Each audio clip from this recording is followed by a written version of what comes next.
The 4 steps that got us to this point, with the Twins on the brink of their first trip to the World Series since 1965, and the Tigers on the brink of elimination.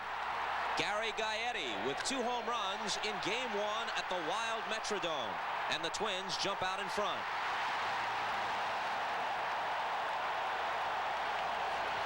The next night, Juan Berenguer finishes the Tigers off, and does it with a flourish.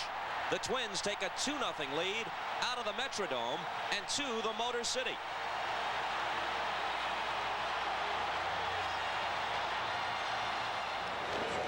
There, the Tigers grab a 5-0 lead in Game 3, proceed to blow it, and trail 6-5 with a man aboard in the last of the 8th. Pat Sheridan faces Reardon and takes him deep. The Tigers win it 7-6, and they're back in the series.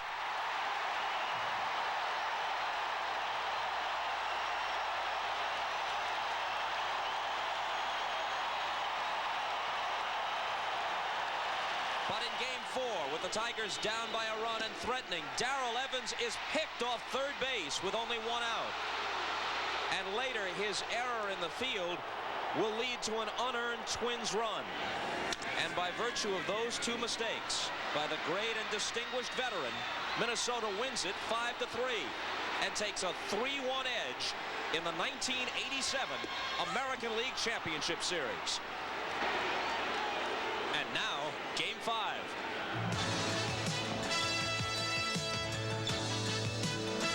NBC Sports presents the 1987 American League Championship Series. Today from Tiger Stadium, it's the Minnesota Twins versus the Detroit Tigers. And it's brought to you by the Miller Brewing Company, sole sponsor of the U.S. Olympic Training Centers. By the Prudential, going above and beyond to meet your needs in insurance and other financial services. By Mobil 1 synthetic motor oil. Mobil 1 protects your engine better than any other conventional motor oil. And by the Stanley Works. Stanley helps you do things right.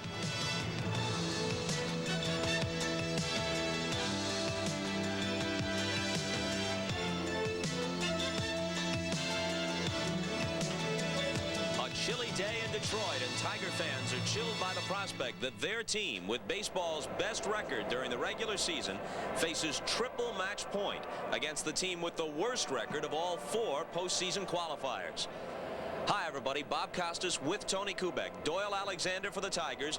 Bert Blyleven for the Twins, who are in the driver's seat. From the Tigers' perspective, can it be done?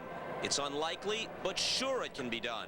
In fact, teams down 3-1 have come from behind to win postseason series 3 times in the last 2 years. And Tiger fans with long memories certainly recall that in 1968, the Tigers were down to the Cardinals 3-1 in the World Series, the heavily favored Cardinals at that, and they roared back to win. Jack Morris of Detroit hopes he gets a chance to pitch again.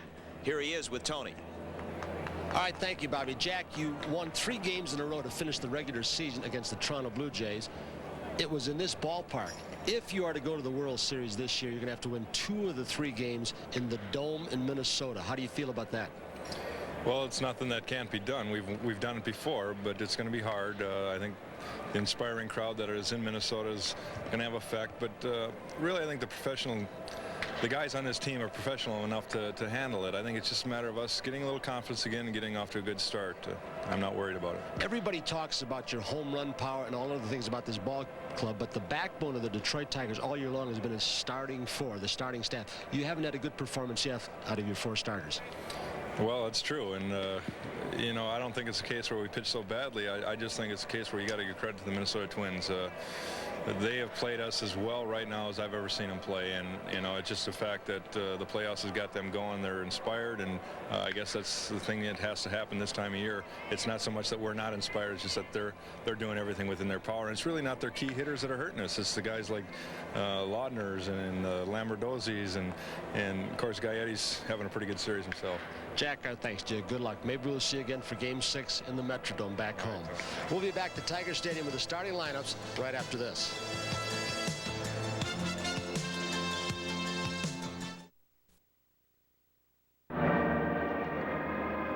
There are some empty seats as the game was about to begin at Tiger Stadium. They sold out last night.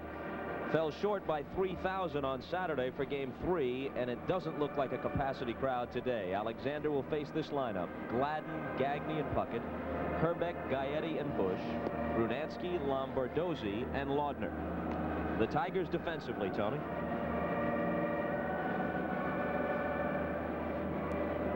The defense behind Doyle Alexander, who is 9-0 during the regular season, 0-1 so far in League Championship Series play.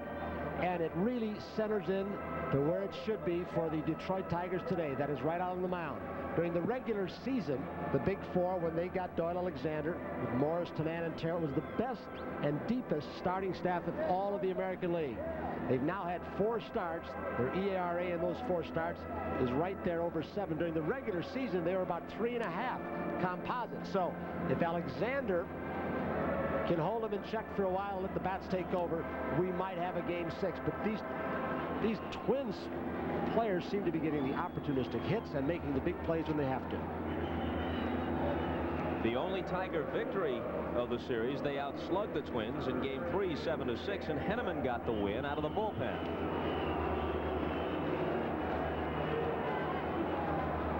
Gladden digging in. He's been an important man in the series. 4 hits plus 2 walks, and last night he was hit by a pitch twice.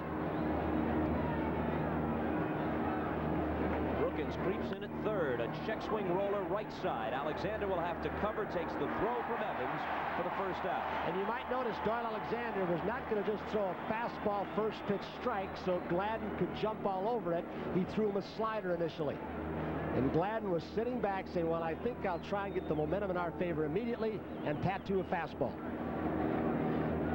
Great changeup. He had a good knuckleball in the bullpen as we watched him. You'll only throw a few unless nothing else is working.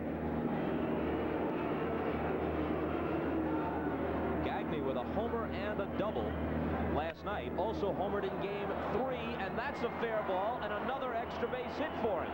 He speeds to second, and he's in there standing with a 1-out double. And to me, Bob, having a natural bias to that position, we've learned a lot about the Minnesota Twins when you talk about Puckett and his bat and Herbeck from the left side and Reardon and Berenguer. But when you look at what he's done, run the bases, yeah, he did make an error yesterday, play defense, but his aggressive style has really, really helped boost this team's morale through these games. He doesn't scare on the road. He's got 4 hits, 2 homers, 2 doubles. Comes Kirby Puckett, who broke out of his slump last night with a homer and a single.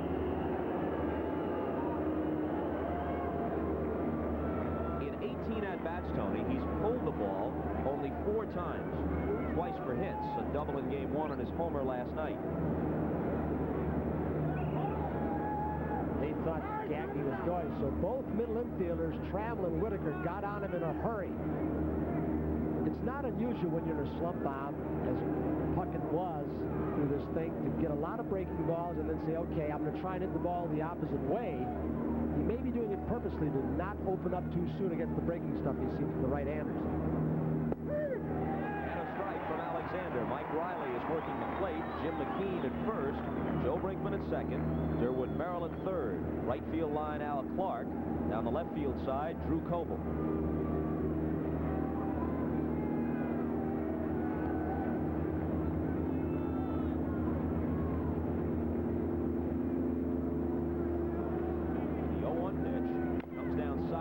Chopper foul. You saw that last wipe, one wipe down by Doyle Alexander after Noakes flashed aside. What Alexander will do with young Matt Noakes, he will call his own ball game. He does that even with veteran catchers. Drops down a little bit. This time Kirby's a little bit out in front off the end of the bat. Alexander will come to the side with a changeup, slider, fastball.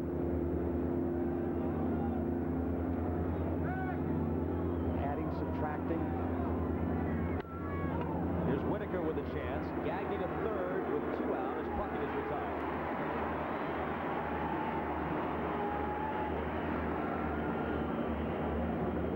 If there's a pitcher in the game whose signs are almost impossible to steal, they belong to Doyle Alexander with a very, very sophisticated way of going at hitters.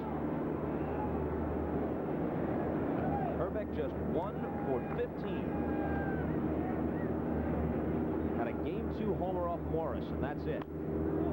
Popped out of play.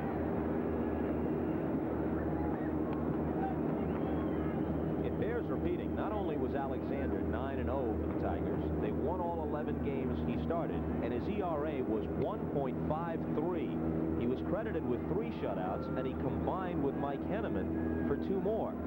He was virtually unhittable until he got into postseason, and that continues the postseason jinx for him.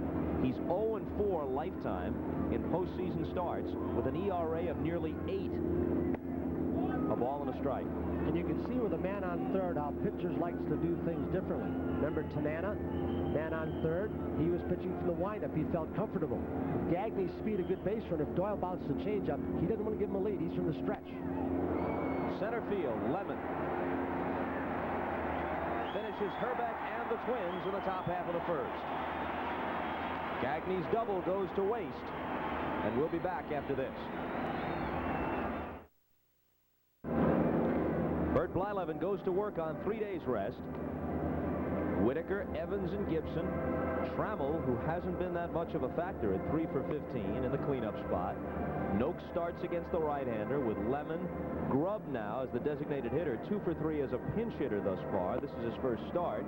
Sheridan, the Game 3 hero, and Brookins back in the game at third base, where he's excelled with the glove but doesn't have a hit yet.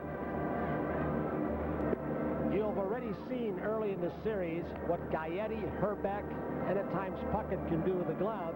A lot was made yesterday about Evans getting picked off third base.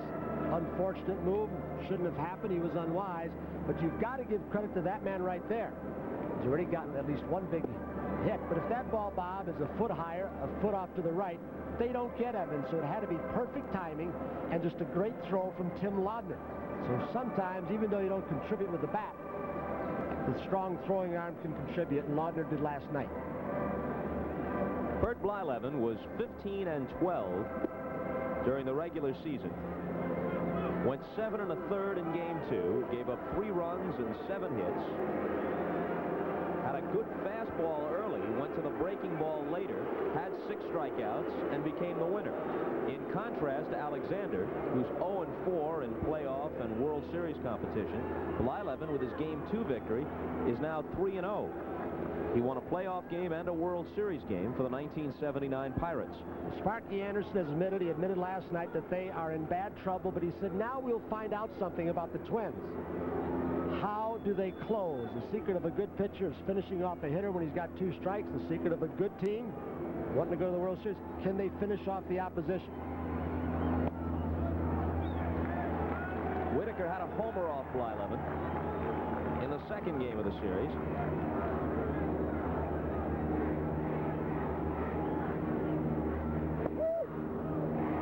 1-1 the count to him. There's the new Bert Blyleven changeup off the fastball. He changes up off his breaking ball also. Still, the last game he pitched, he had an outstanding fastball. 1-2. Blyleven has pitched on 3 days rest 8 times in the last 2 seasons. 3-3 with a couple of no decisions. ERA 4.40 in those starts on short rest. Still 1-2. Bob, you remember his last outing in the Dome? Dick Such's pitching coach talking about him against all the left-hand hitters, trying to establish outside with that little running fastball. Well, it didn't work. He struggled. He was out of the strike zone high and away, so he had to go to the power fastball, and it worked. Dick Such again says that he will try and get the outside corner established, then make the curveball look better. Almost got Whitaker looking. 2-2.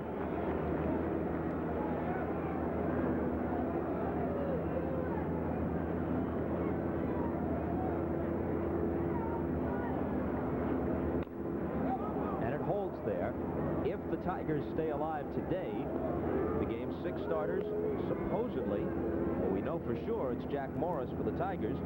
Les Straker, I guess, would be the guy for the Twins, but Negro remains a possibility. Well, Tom Kelly stays adamant. He keeps saying, I tell you Blyleven, I mean it. No matter what happens, I tell you Straker, it's going to be Straker.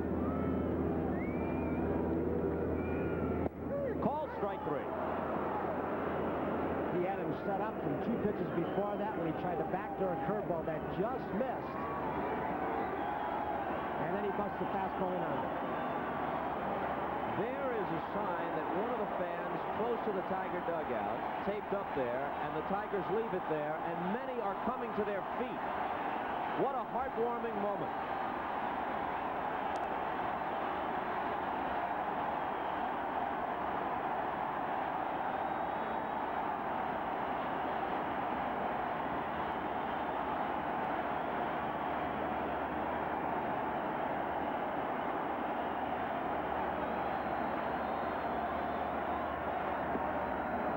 Class gesture directed toward a truly class player.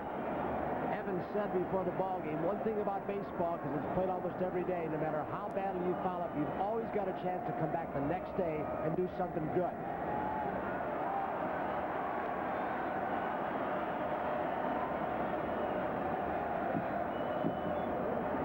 He has 5 hits, all singles.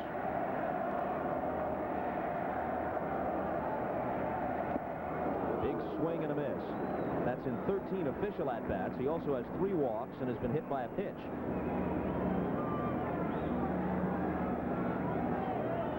And the funny thing last night was that his single could have been part of a big rally.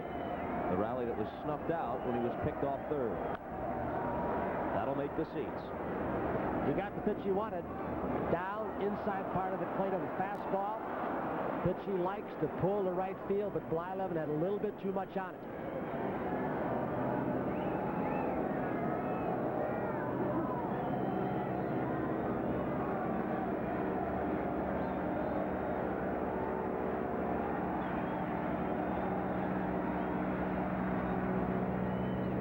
Full count now to Doyle Evans.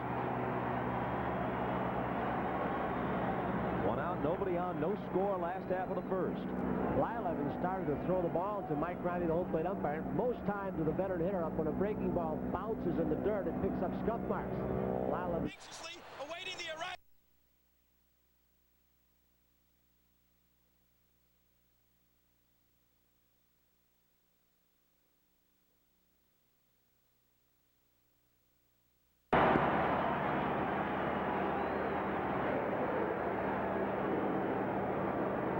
Now up comes Gibson, who has 3 hits and 17 trips. Struck out against Reardon to end the game last night. And has 8 playoff Ks next to his name in the scorebook.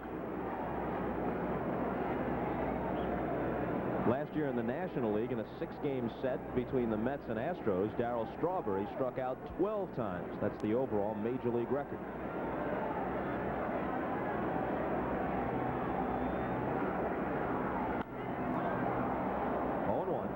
Because of the intensity of these games thus far, I think people have already forgotten that just a couple of weekends ago, up in Toronto sweeps the first 3. Gibson had been struggling a little bit, gets a big home run, bloop, base hit, got him back in or kept it. Then they win just 2 of 4 from the Baltimore Orioles. Then they come here and sweep the Blue Jays, and they are completely capable, this Tiger team, of coming back if they're pitching. That might drop, and it does. Perfectly placed, though not hit well at all. Evans stops at second.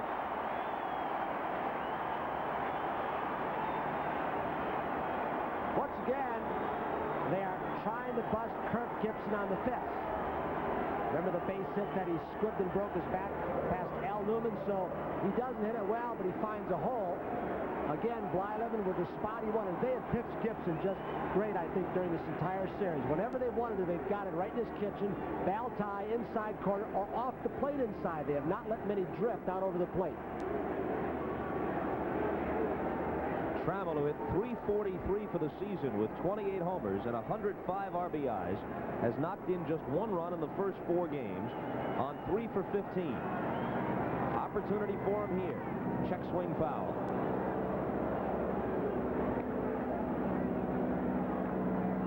Yes, the Tigers are capable, but you wonder how much one team can put itself through. The 7 games with the Blue Jays were a crucible of sorts for them. And they do it again and win 3 straight here. The last 2 at the Metrodome, where it's so difficult for visitors, and then move on to the World Series. How long can you be hanging on the brink? Popped up. Let's see if it stays in. Gaetti over near the railing. Wind blew it back. It did, and he's got it. That ball was at least a few rows in the seats, and you can look right down from our vantage point, and the wind high above the stands out of the west kept it in play. There it is. He starts toward the stands. First he finds the ball. A very cloudy day, which the players like for hitting today, and also for picking the ball up. You don't need sunglasses, and the wind just drifts it back in for Gary Gaetti. That's what it's doing. High in the air, it'll get a boost to right field. You know, Trammell, really, we talk about his RBI production. He has not been up the first 4 games very many times. In fact, infrequently with men in scoring position or even men on base. That goes along with Gibson's slump. But he's 3 for 16, no matter how you slice it. Here's Noakes.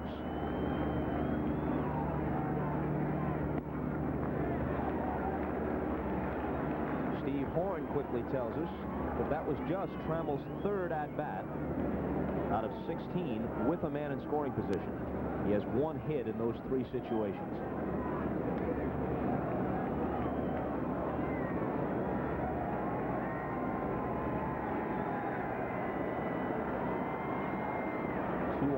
Out, and the 1-0 pitch. A change drops in there. Bert Blyleven, no longer the consistent power pitcher he was a few years back. You just saw the off-speed curveball. It was hard fastball and hard curve for many years for Bert Blyleven. 2 almost unhittable pitches.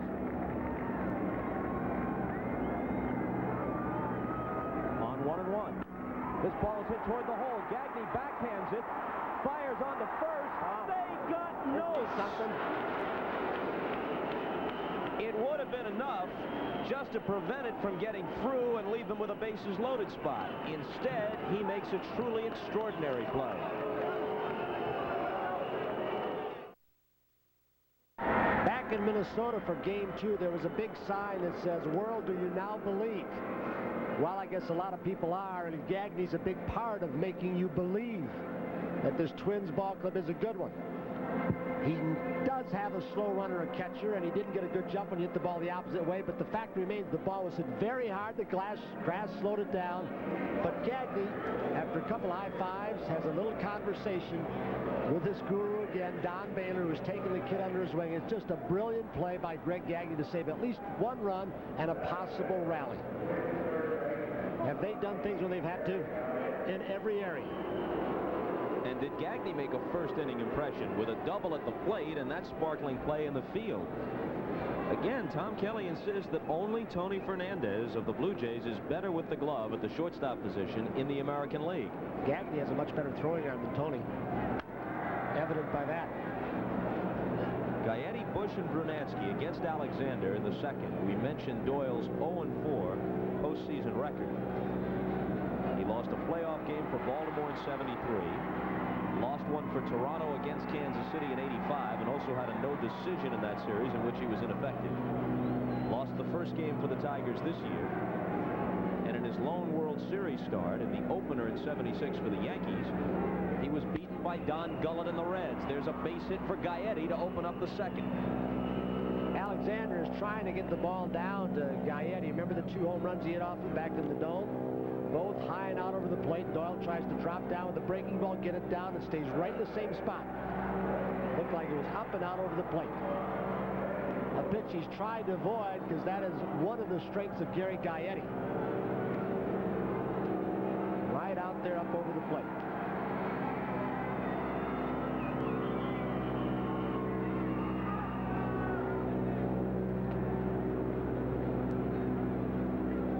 Gaetti, who had 2 homers off Alexander in the first game, stings him with a single here. Bush hit a triple off Doyle in that opening game at the Metrodome. He takes a strike. And we haven't had a crowd this quiet through any of the first 4 games at any time.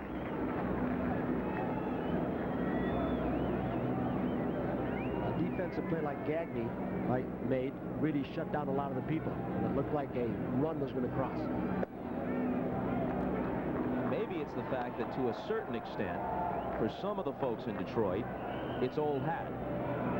After all, they were the World Series champions in '84. They were through a tremendous series against Toronto and maybe expected to breeze through this one.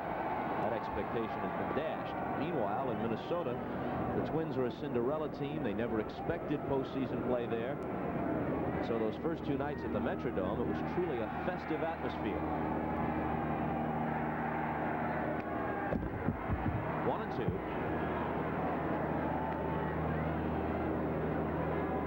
Pistons and Red Wings in postseason play early during the season. That kept a few people away, attracted the interest of the fans here.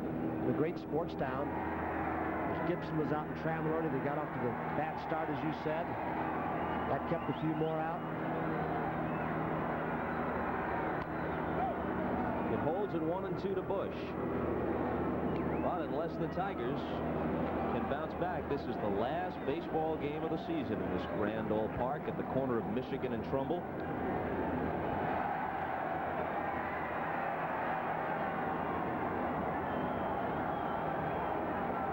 It was on an afternoon much like this one in 1968, Game 5 at Tiger Stadium, that Detroit began its comeback against the Cardinals. Trailed that game 3-0. Remember, Lou Brock didn't slide on the base hit to left. Willie Horton threw him out at the plate. Tigers rallied to win. Mickey Lolich and Al Kaline got big hits from Mayo Smith, who had Sparky's job back then. And McLean won the 6th game, and Lolich beat Gibson on 2 days rest in the 7th, and they pulled it off.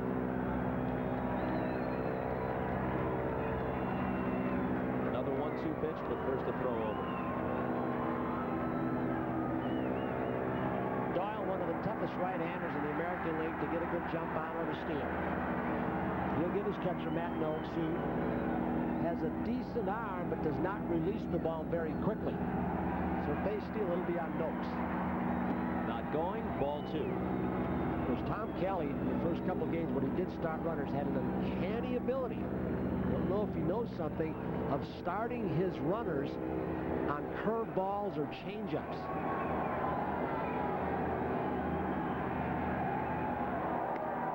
Morris was out there. He caught him with a couple of fork balls that they stole on.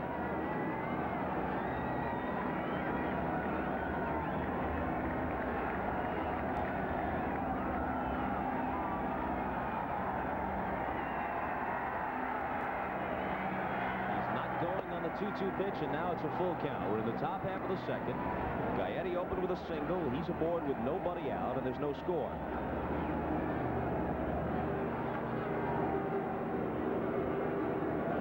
Probably couldn't pick a better guy in terms of temperament to start a game when your back is to the wall. There goes the runner, and he can slow down. It's a walk for Bush. Well, Doyle does the same thing, whether it's the first outing in spring training, June. He straightens out the mound, does his groundskeeping with that line that he draws directly toward home plate from the center of the rubber. Tell him to square up. Watch where his pivot foot lands so he doesn't overstride, understride. And you get to be that technical and that mechanical, that gets over a lot of the emotional problems. And he's a very unemotional person outwardly. Brunansky has 4 hits in the series, and this could be a 5th. It's in there, a fair ball. Extra bases. Gaetti scores. And they're waving the 2nd man around. There's going to be a play at the plate. No, they go to 3rd. They'll get Brunansky easily. But 2 runs score on Brunansky's double. It's 2-0 Minnesota, and Bruno has 5 hits in the series, all for extra bases. 4 doubles and a home run. Whitaker really sensed that play well. He started to go home and saw the runner had too good a jump. Bush off first base. So he really altered in midstream and flipped the ball to 3rd base. Brunansky with a big base hit, looking for something away. He got it, but also making a base-running blunder. Really violate the cardinal precept of base running. Never make the 1st or the 3rd out at 3rd base. And he just did that. But he did drive in 2 big runs early. You're ready in scoring position with nobody out, you might as well hold. But they keep running aggressively under Rick Rennick. And a breaking ball for a strike to Lombardozzi. Up 3-1. And with a 2-0 edge in this game,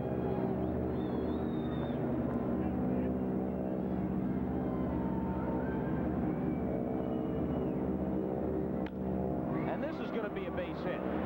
Lombardozzi is aboard.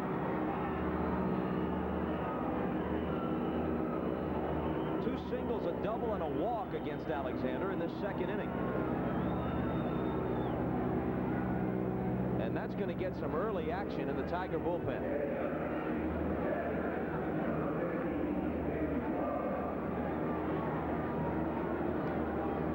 The gall of these Minnesota Twins. Even the one game they lost, they were down 5-0, and they refused to roll over. Sparky Anderson gets Eric King up. If they needed a play, if they needed a base hit, if they needed a big pitch, it's happened more often than not for the Twins ball club. All past form, except for the Twins' excellence at home, has gone out the window in this series. Fastball strike to Laudner. Everything else has been turned topsy-turvy.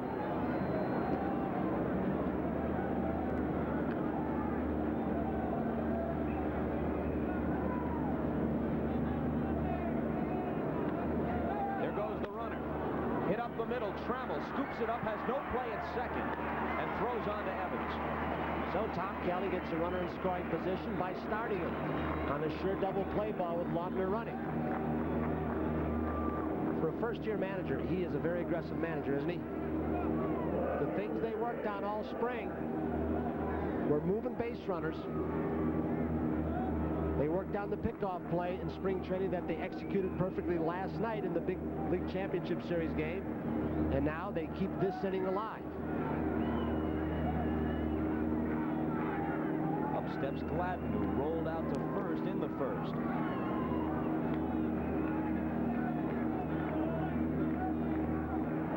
And there is simply no denying this. And I know it'll be misinterpreted by some viewers in Detroit. This place is a morgue right now. Gagne silenced them in a hurry with his great play, and then the bats took over to this point. I always talk about the most electric thing in all of baseball is that big home run we saw at the Dramatics with Sheridan late. We've seen it with Reggie in an all-star game here to electrify the fans, but they always forget the defensive play and all those that Ozzie Smith makes, Tony Fernandez, to demoralize the offense. That's what Gagne did. The 1-1 pitch. Inside to Gladden, 2-1. We're told that you might be hearing a buzz through your television sets. Small aircraft overhead pulling streamers with various messages.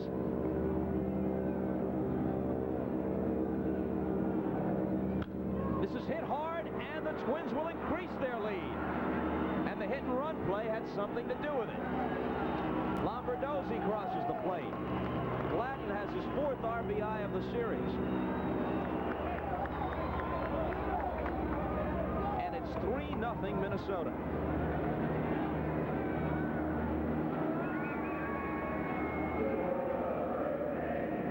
All of this almost taking place in a vacuum in terms of silence. You can hear a pin drop in this place. Gagne had a double his first time. Takes a strike.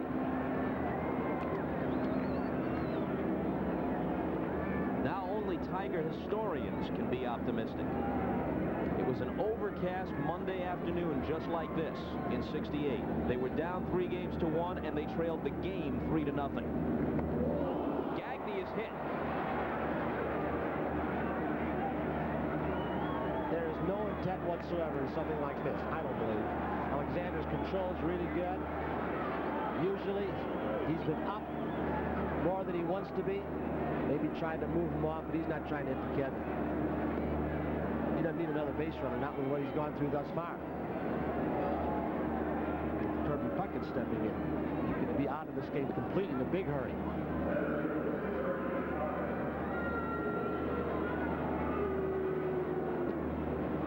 that the Twins might win this series, let's say in 7, by taking maybe 3 or 4 at the Metrodome, would have been surprising.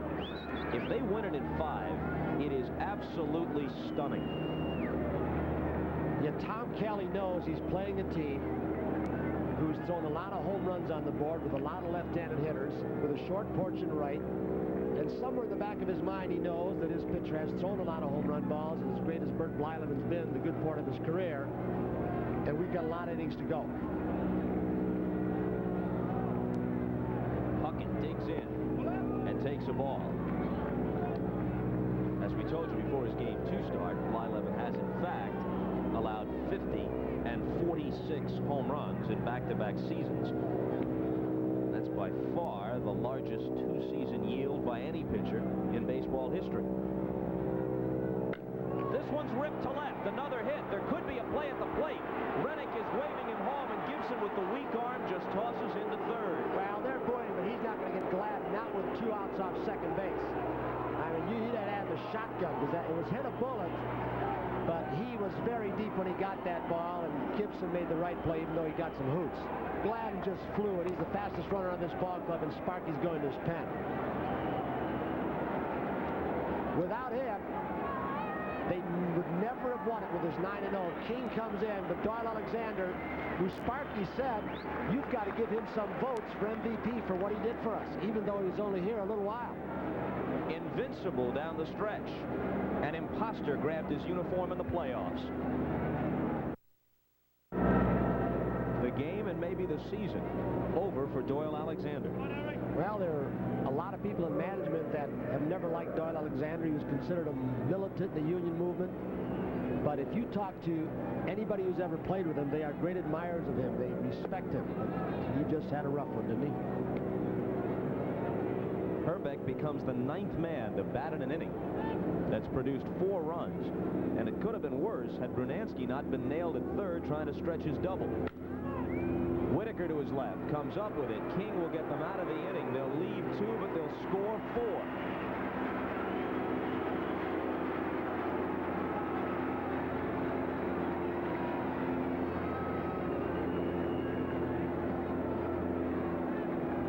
Brunansky's double produced 2. Gladden had a big hit in the inning, as did Kirby Puckett. They just never let Doyle Alexander get his feet on the ground. They jumped all over him early, the free-swinging ball club, and they just tore him up. Not only have they put Sparky's teams back to the wall, now they're just pressing them right on through. Ahead 4-0 with a 3-1 edge in games. Finally, the commercial is ready. Got to make some money. Roll it, boys.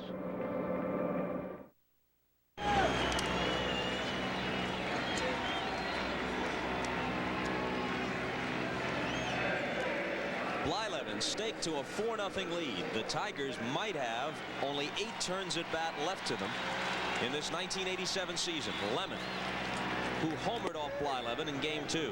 He starts him with a breaking ball. It was a first pitch fastball that Lemon hit out at the Metrodome.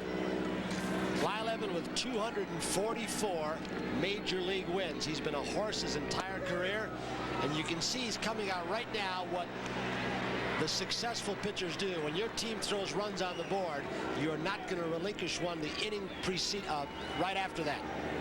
So he's really trying to shut them down this inning and reaching back for his best stuff, the hard curve and the hard fastball, so he can keep this Tiger team right down the way they are now. Back over Blyleven's head, Lombardozzi charges, releases quickly, and gets Lemon. Blyleven worked 267 innings this year. That backs up your statement about it. Last year, better than 270. So he's always been a guy who wants the ball, and he'll give you 7 or 8 innings almost every time out.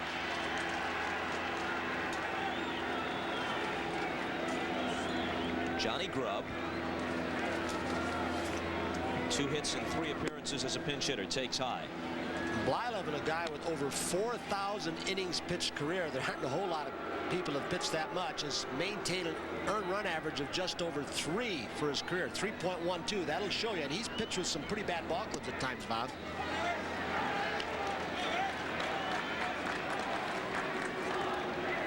And with teams that were often under 500, he's won 15 or better 9 times. 2-0 pitch. Hit well to right center field. Kirby Puckett, though, will have the room. And at the edge of the track, he makes the catch. So Blyleven, who gives a lot of credit to when he was a young kid and first came up with the Twins, to a lot of the old head pitchers who he watched very carefully, the Jim Cotts, the Jim Perrys, who won a Cy Young Award, Gaylord Perry, who was on a staff with him, and he said, these are the guys that I watch very carefully. And right there as an example, he knows this park, left-hand hitter, he makes him hit it to the long part of the ballpark. Hit very, very well. Blyleven was on that Texas staff with Gaylord Perry. There's a chance for Lombardozzi to his right. He plants quickly, whirls, and gets Sheridan. Boy, the middle infielders for the Twins have excelled today. And we'll be right back after these messages from your local station.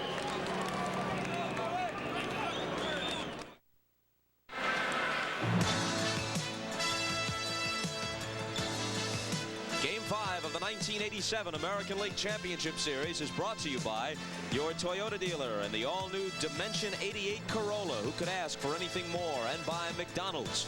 It's a good time for the great taste.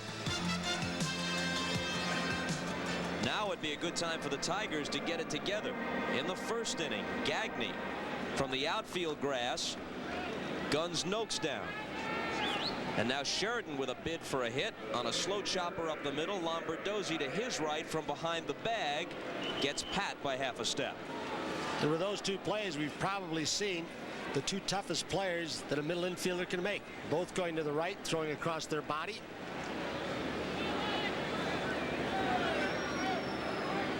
Gaetti's single started the 4-run second. Eric King works to him, juggles it for a moment, but handles the comebacker.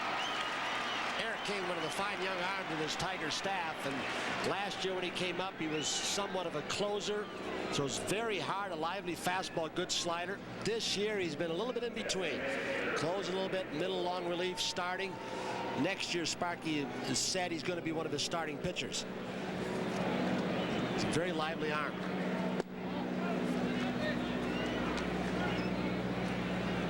Bush walked his first time, rode home along with Gaetti on the double by Brunansky.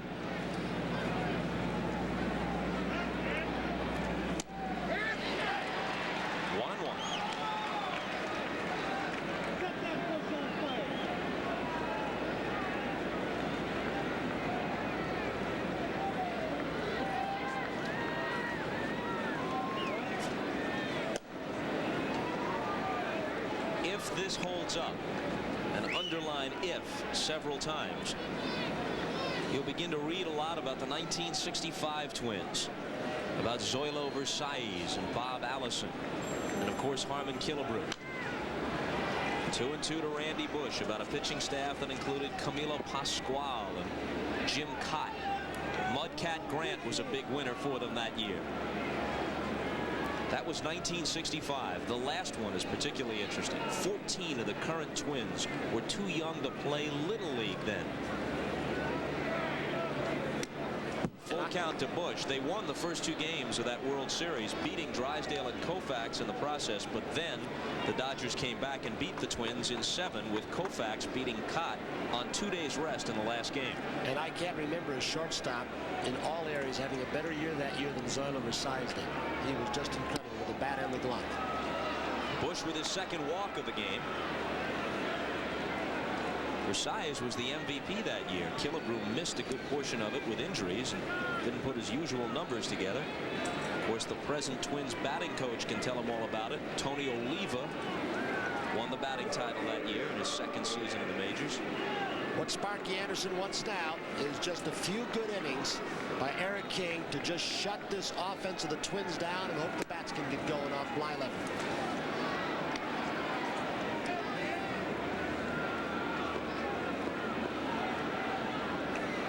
Brunansky has had some base running misadventures in this series. Game 3 when he got confused on the little pop-up by Lombardozzi that fell safely, and instead he was forced out at second base. Rips this one foul.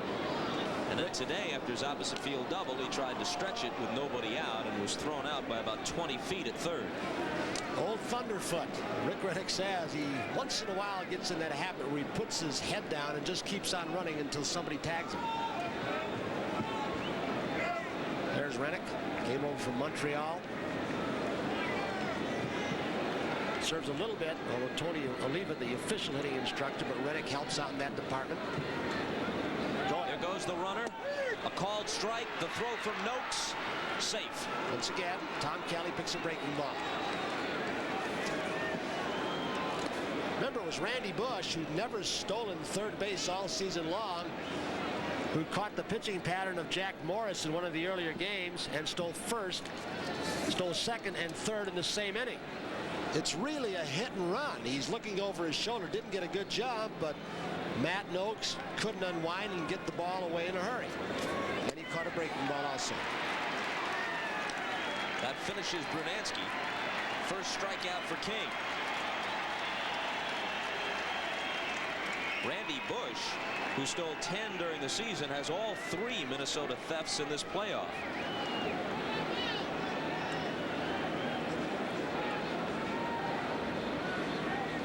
Lombardozzi now with 2 out. Top half of the third, 4-0 Twins.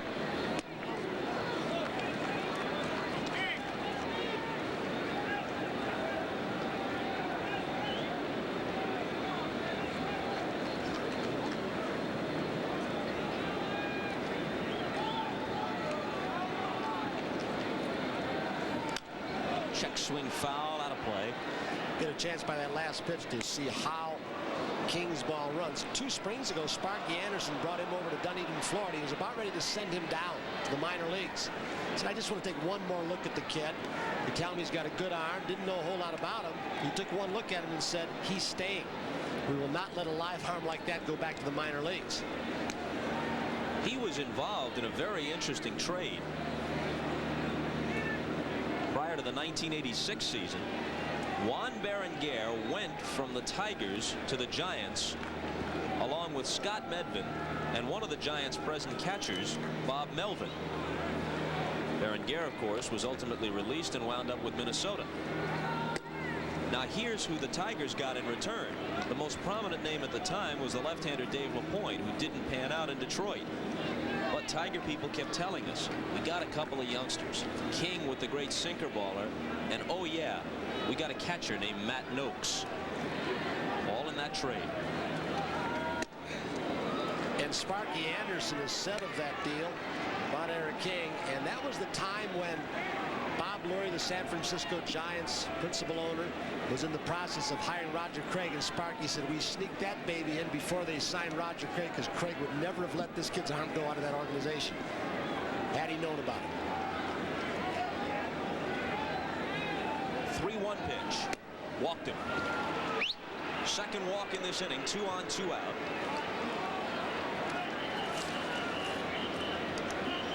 Laudner comes up.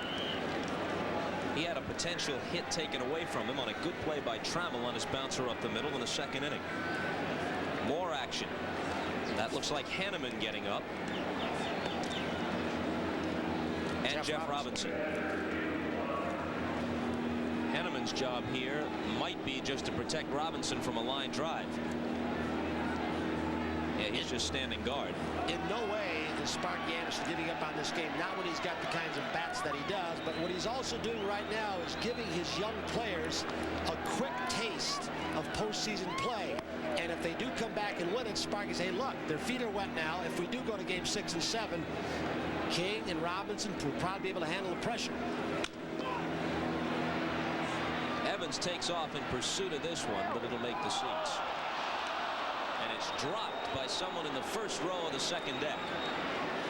You know, right up in right field in the upper deck, and you talk about tradition, and there's some tradition with this ballpark that relates to the first base coach of the Minnesota Twins. As a 10-year-old boy, Wayne Terwilliger sat up in the upper deck in right field with his father, and he said, I saw this line drive coming at me.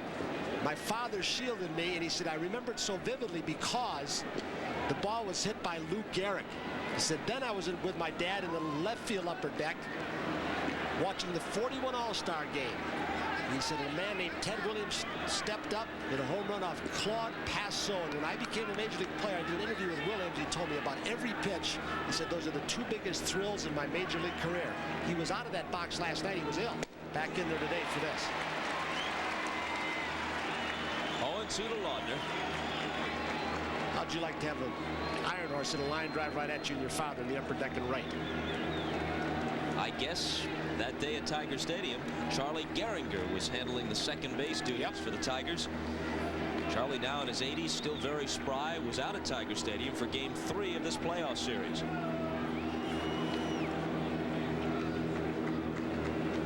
I guess Hank Greenberg could have been in the game too. That's some indoctrination. Foul back to the screen, 0-2. Terwilliger, born in Michigan, Clare, Michigan, right down the pike, so he saw an awful lot of games as a kid right in this park.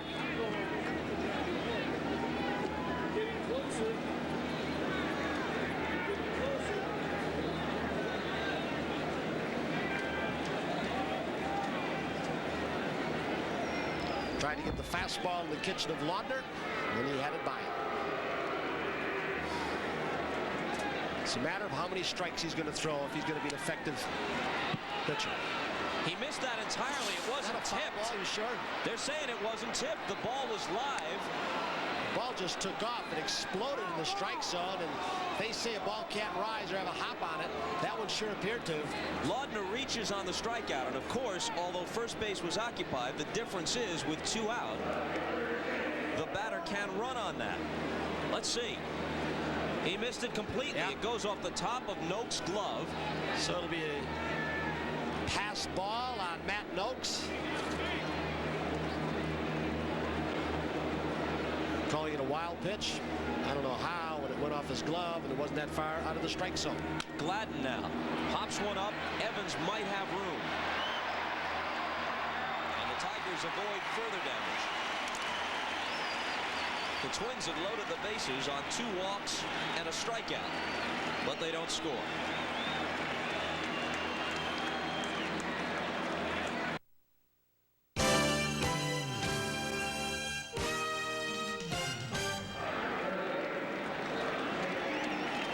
Bob Costas and Tony Kubek at Tiger Stadium, last half of the third. Detroit down 3 games to 1 and down in this one 4-0.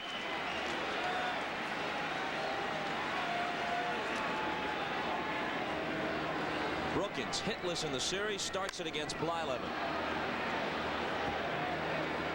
There are a lot of Tiger regulars struggling. We've talked about Gibson going into 176. Whitaker, 231, Travel, 200. Noakes, 111. So it just goes on and on. A lot of those offers have come out of that bullpen too, and Reardon and Berenguer have come in and shots it with that fine 3 1/3.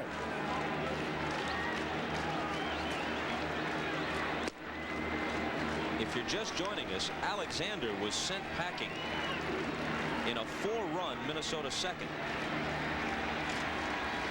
He yielded 5 hits and a walk before he departed. In that inning, 6 hits altogether. Herbeck in foul ground. So unlike his last outing, Blyleven comes right out of the bullpen with a good hard curve and changing speeds. That was a straight change, and he sold some good fastballs. He didn't really have his good stuff and his good control in the first inning or so in the other ball game. Then he settled in and just had a great run for about 5 innings. In contrast to the rollicking atmosphere that prevailed throughout most of the first 4 games, we've got a big crowd that is just sitting stone silent right now. They are stunned by what is happening to their ball club. A couple of base hits in a row would change the atmosphere, but Blyleven looks like he's throwing pretty well.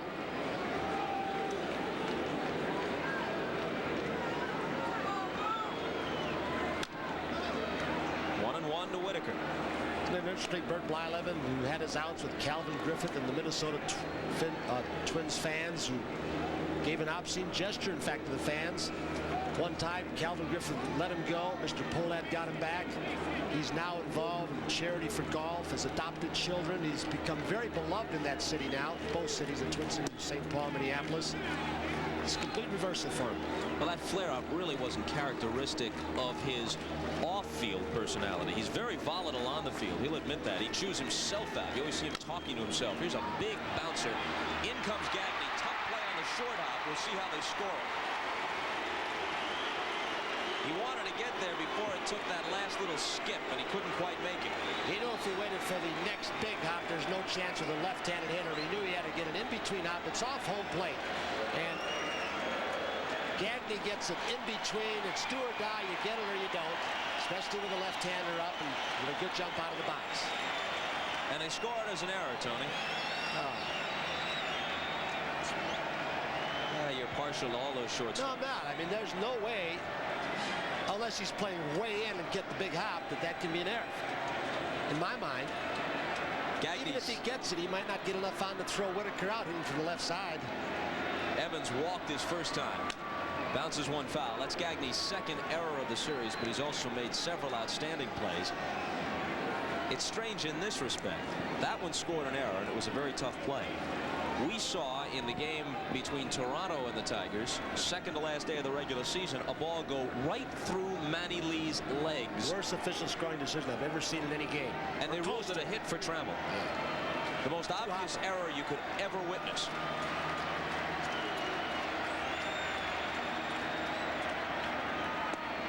Off-speed pitch, but it missed. 1-1.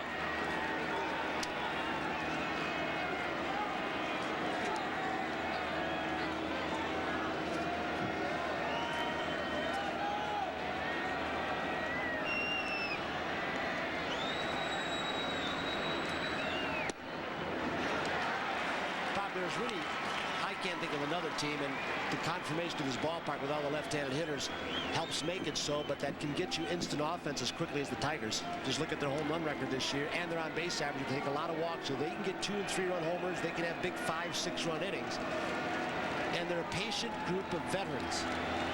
We'll see if Blyleff gives them anything to hit. This ball's rolled to second. Evans isn't fast. They might get two. They do.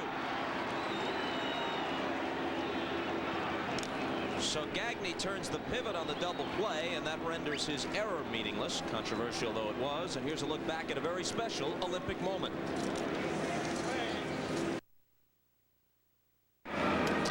Two men who shop in the same stores, Bob Costas, Tony Kubek. You know, only once has a team with fewer than 90 victories won the playoffs since divisional play was instituted in 1969. That was the 1973 Mets, as we mentioned earlier in the series, and Sparky Anderson was the victim with the heavily favored Cincinnati Reds, a much better ball club than that Met team. Seen a 58 Yankee team that was down 3-1 to a team, the Milwaukee Braves, that had a lot of future Hall of Famers. You talk about the Matthews and the Aarons and Spahn and Burdette, and just breezed along, and all of a sudden it was tied 3 apiece, and all of a sudden the team that was down 3-1 won the World's Championship. So silly things have happened, and there's a long way to go. But Bert Blyleven's on the mound for the Twins. He's throwing the ball very well. Gagne is doubled and been hit by a pitch. There's a little pop. Whitaker retreats, makes the catch.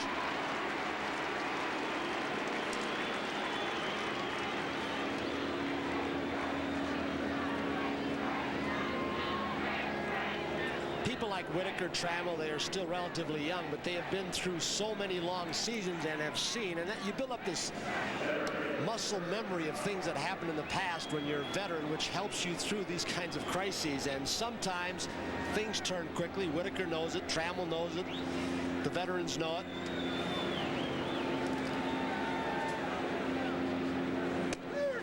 A strike to Kirby Puckett. How does it feel when you believe strongly that you're the better team and it's slipping away?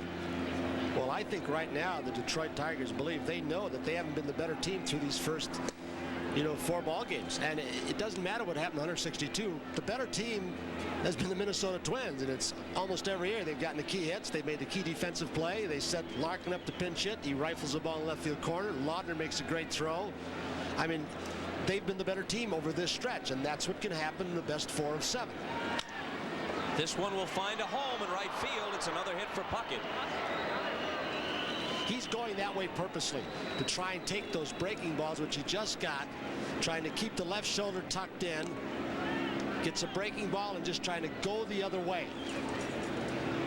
And he hits an awfully good slider, low, almost near the outer edge of the plate, and Tony Oliva's got him back in the groove. He's cut down his swing a little bit so he doesn't pull off the ball. It's paid off. Kirby at first with 1 out. If the Twins win this thing, the high-spirited Herbeck will be able to laugh at the 1 for 17. Wonder if he'll call the claw. Baron von Raschke? Yeah. That's his wrestling hero. Even before this year, these Twins have always been a loose bunch, doing Vanna White imitations. Mike Smithson dressing up, all 6 feet 8 inches of him, hits it to the opposite field. Gibson backtracks, and Herbeck's 0 for 3 today. Puckett back to first with 2 out. They'll do anything, these Twins. Inviting professional wrestlers into the clubhouse. Baron von Raschke and Vern Gagne.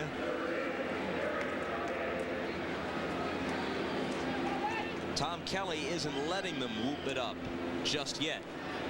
But you know what they're feeling inside. A brash, for the most part, young bunch.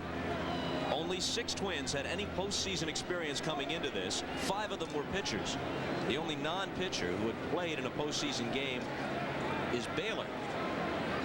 So for the most part, as Puckett goes on the first pitch, the throw from Noakes is wide and he steals it. For the most part, the team Tom Kelly put out there game after game was brand new to this kind of atmosphere, and have they ever responded? This is the kind of stuff that keeps a team down. You got your 5-hitter up who's having an excellent league championship series, and yet Tom Kelly's not going to sit back even with a 4-run lead and let it go. He's still going to take advantage of the little edges, whether it's King's breaking ball, his slow delivery, whether it's Matt Noakes' delivery to second base to get a man in scoring position. He's going to keep his team aggressive. And Gaetti hits one off the fists. Gibson makes the catch to retire the side. No runs, a hit by Puckett and a stolen base, but Kirby is stranded. To the last half of the 4th, and it remains 4-0 Minnesota. Gibson and Trammell are the first 2 hitters in the last half of the 4th. Gibson was the LCS MVP against Kansas City in '84. Trammell had the great playoff and then did even better in the World Series against the Padres and took home the trophy after Detroit beat San Diego 4-1. Look what the heart of the order has done. The 3rd and 4th hitters have always been Gibson and Trammell. It hasn't always been the same 5-hitter each game, but the result has been futility. And we mentioned it yesterday and a couple of other times. Your 3 and 4 hitters go in tandem. If the 1 and 2 get on base in front of them, makes their job easier. If they don't, they can go to the 3 hitters, usually considered one of the best hitters, if not the best. You can go around him, and it affects the 4th hitter too. It's like we talked about Jack Clark out of the Tiger lineup, or out of the Cardinal lineup. I mean, the whole lineup's affected by that. There's a lot of interplay in batting orders. Game 6 in that series in the National League tomorrow night from St. Louis. Tudor against Dravecki. Cardinals trail 3-2. 2-0 pitch to Gibson. Drills one in there. Extra bases. Brunansky picks it up as Gibson cruises into second. So he's got a single and a double today. But as importantly, he's excited these fans. Giving them a little life. Blyleven drops behind in the count, and he says, here it is, hit it. The old BP fastball, and Gibson hooks it into the corner. Gibson, the kind of guy who, anytime you're a big swinger as he is, you get those long droughts, but then all of a sudden things get in gear and you can have those long spells of hotness. They're hoping this is one of them if there's much time left. You coin words like hotness, can't you? They appealed at first base saying Gibby missed the first base bag after they put it back in play, and the first base umpire Jim McKeon gave the safe sign. Yeah, he'd have none of that appealness. That a boy. Good catch, John. Take that back to Syracuse at your next talk. And teach those kids that. Gibson with the leadoff double. Trammell fouled out to Gaetti his first time up. Ball 1 to him. Allen 3 for 16 in the series.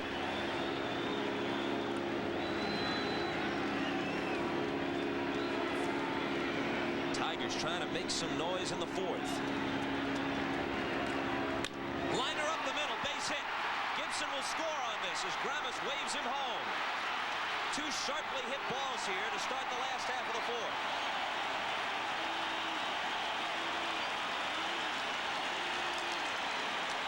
And the wake-up call arrives in Detroit. But is it too late?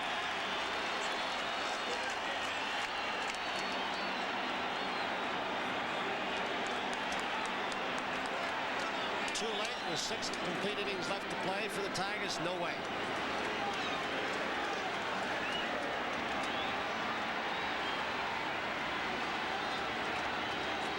Now it's Noakes who was robbed on the great play by Gagne to end the 1st. You just saw how a little bit easier it is for a 4-hitter to hit with a man in scoring position and nobody out.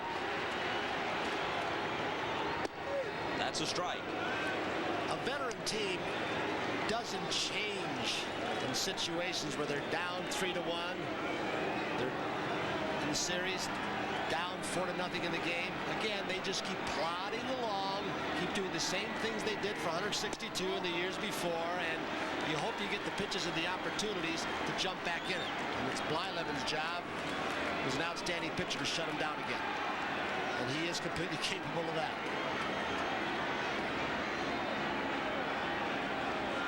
Just as the Tigers string 2 hits together, the sun pokes out over Detroit. This is well hit. Right field. Might go. Gone.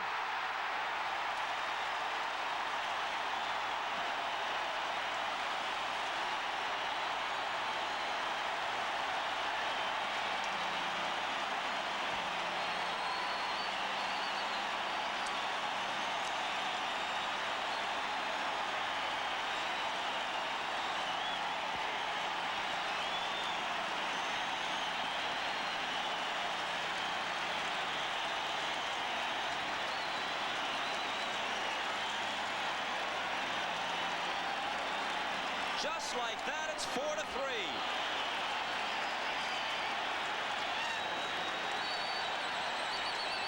The pitch Matt Noakes said appeared to be that pitch we talked about in Blyleven's last outing, the transition pitch from a power pitcher, high ball, fastball pitcher to a sinker ball. A sinker ball inside, he got up, and Noakes tattooed it.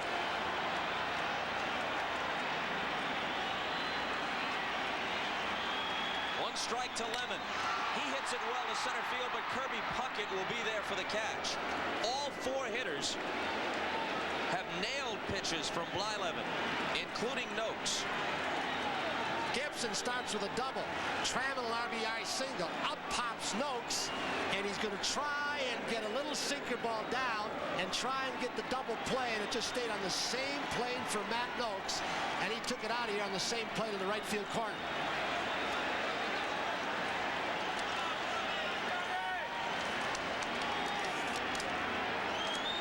Scarcely a game goes by when the Gopher doesn't bite Blyleven at least once or twice.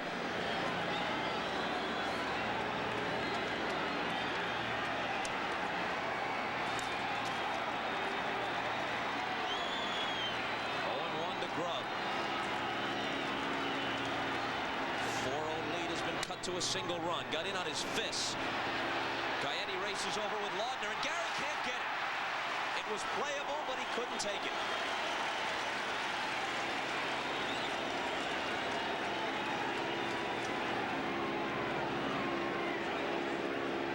It's different playing when you got a 4-0 lead as opposed to 4-3. He looked like he had a beat on it, and maybe short-armed a little bit. And when you're running that hard, that ball is bouncing up in the air. Maybe didn't have as good a look at it as he thought, but it was catchable. Would have been a good play if he'd made it. No error, simple no play. And the count 0-2 to Grub, who hit just .202 this year after batting .333 and 86. Swing and a miss, they got him. For Blyleven, strikeout number 2 in his first since he opened the game by getting Whitaker.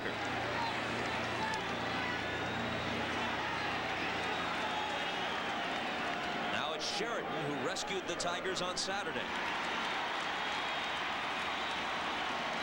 He was robbed of a hit on Lombardozzi's play behind second base in the second.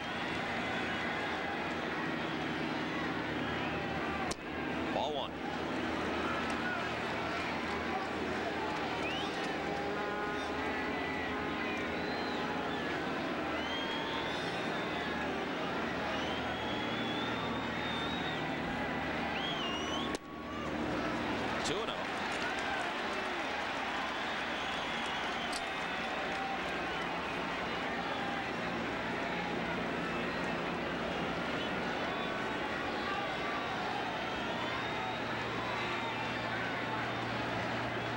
Did it hit him? It did. Sheridan to first with 2 out.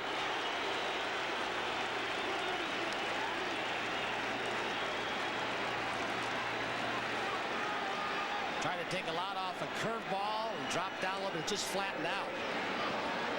Just kept running in on Sheridan.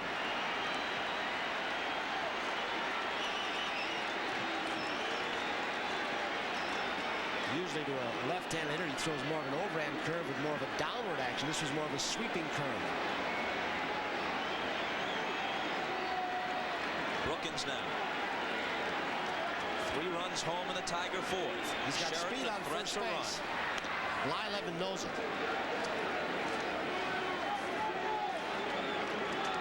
Laudner, they've run on him quite a bit this year with Blyleven's curveball. And the high leg kick that precedes it not going. Ball 1.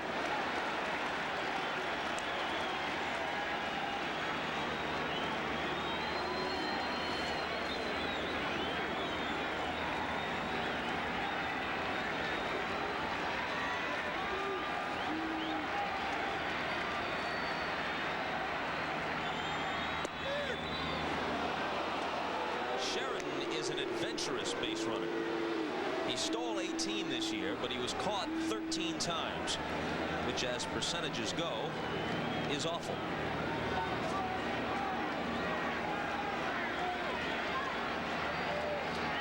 1-1 pitch. Hopped in the air. Lombardozzi back. Brunansky in shallow right. Bruno makes the catch. But the Tigers jump up and get right back in the game. And we'll be back after these messages from your local station.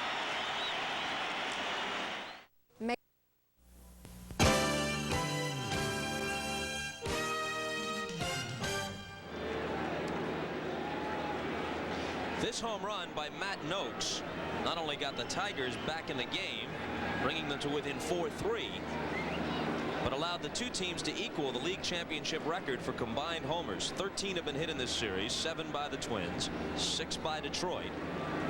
The same number the Red Sox and Angels combined for in 7 games last year. And in the National League, in 71, the Pirates and Giants. In 78, the Phillies and Dodgers hit 13 between them. And those series only lasted 4 games. And Matt Noakes' first RBIs in league championship series plays, so that's going to excite him a little bit, and he's probably going to feel a lot more confidence his next at bats.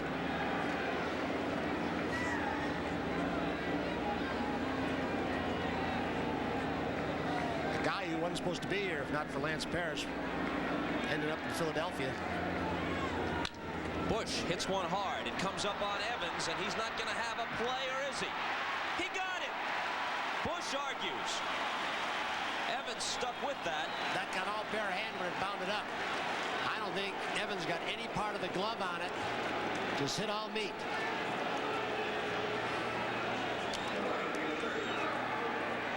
Here it is from the right field corner. Hit very, very hard by Randy Bush. Playing him perfectly. Not to pull. Gave him a lot of the line. And then Evans pounces it on in a hurry. Bernansky is doubled and struck out. Top of the 5th. Strike one. 4-3 Minnesota. 1 out, nobody on.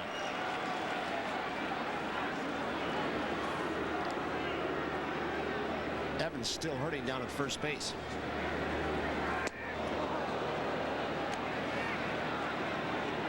He's shaking that throwing hand, yeah.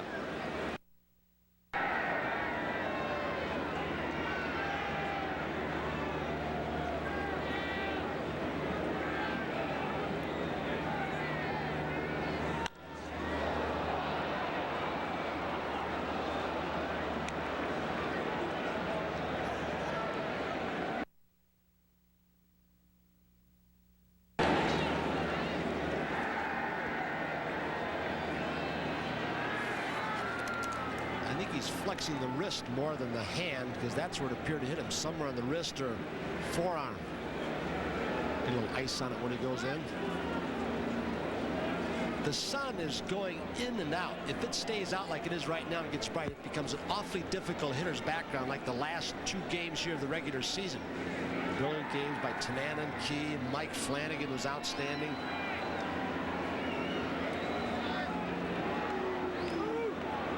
King doing his job, trying to keep it close enough for the Tigers to rally. He's retired 6 of the last 7 he's faced. Kirby Puckett single to the opposite field, interrupting the string.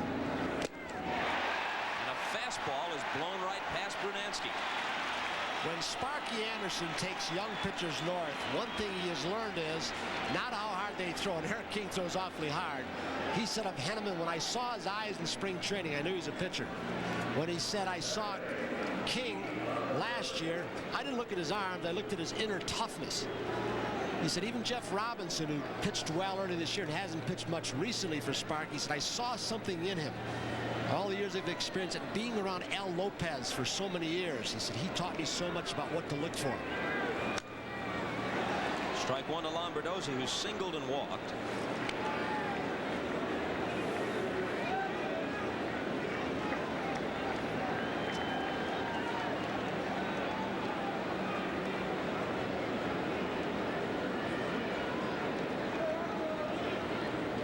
Al Newman chewing the gum, hatless, in front of Kirby Puckett. Dan Gladden, Joe Niekro in the windbreaker, yet to make an appearance. Broken bat, it's through King's legs. It hits the bag. Rebel picks it up. Oh, they got him at first. Was that a quick pair of hands right there by Allen? That ball acted as if it were in a pinball machine. It fooled King. What a play by Allen. Top of the order in the last of the 5th. Late in 1977, when Ralph Houck got a great scouting report from Trammell's manager, Joe Brinkman, he knew he was going to be good. I wonder if he ever thought he'd be as good as he'd become as a shortstop. Most shortstops, Bob, would not have even caught the ball to start with, let alone thrown somebody out.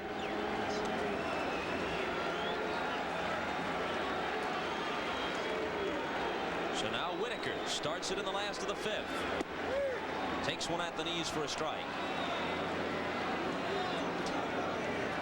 What you saw in Trammell was the 2nd best defensive shortstop in the American League. I think the #1 belongs to Tony Fernandez, in spite of what Tom Kelly says about Gagne being #2. Gagne has been around long enough to do all that Trammell has done. The 200 batting average you saw for Whitaker is a little misleading, because as the leadoff man, he's drawn 6 walks in the series. He's 0 for 2 today. 2-1.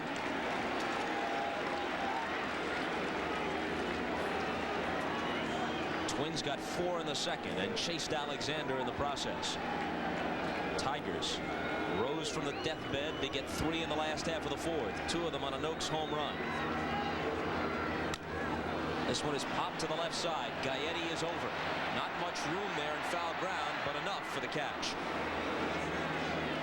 The the factor that Gaetti said coming out of the dome was the most important was the wind factor in judging, and he's had a little bit of a severe wind today, moving the ball back. There it is. Wonder if that affected the one little looper that he went off the edge of his glove a while ago.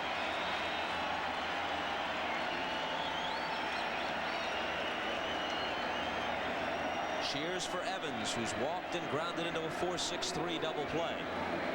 Again, we remind our viewers we'll select the NBC Miller Lite Player of the Game when this one is over.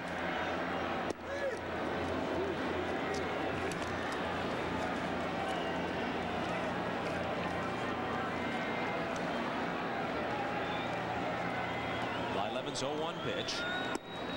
1-1. The Tigers hit 225 regular season homers, the second highest total in the history of the game after the 61 Yankees 240. The 63 Twins hit that same number, 225. Breaking ball hit by Blyleven, picked up by Gagne. He was shifted over near second base, so the shortstop actually made the play on the first base side of the bag a little bit. Blyleven might have gotten fooled the same as King did when the ball hit a little rough spot out in front of the mound with a new side. It slowed it down just enough. Turf very thick here for these Detroit Tiger pitching staff, and again another nice play. They're going crazy in the middle of the diamond, aren't they? Both sides. Which makes it a happy day for you. More ball games than won and lost right out there at second base than any place but in the pitcher and catcher department. If you don't have it, chances are you don't ever get this far. On occasion, there have been teams with dominant pitching have gotten there without good inner defense. But generally, the two go hand in hand. A lot of good pitchers have been undone by weak middle defense. 1-1 to Gibson, who singled and doubled.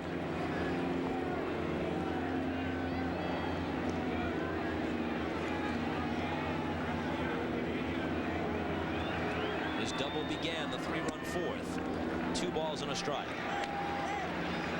A pitch that was just taken by Gibson that he's been swinging at quite a bit in this series. Pitch that Veda Pinson has said you got to lay off or they're going to keep burying you when they're off the plate. He didn't swing at the high and inside one that time off Blyleven.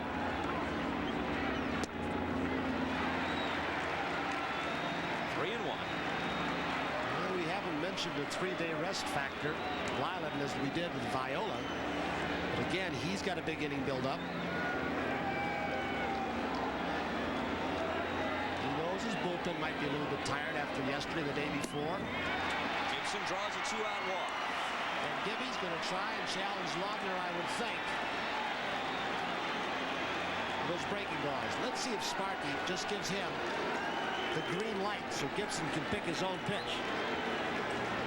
One thing that Sparky could be thinking of, if Blyleven and Laudner feel that Gibson is going to run, they may try and get a first pitch fastball to get it to the plate, and Sparky may say, well, on the first pitch, maybe I'll just hold them and give Tram a chance to turn on a fastball and not get disrupted if Gibson's running. So there are a lot of thoughts that go into this, whether you give him the green light or not.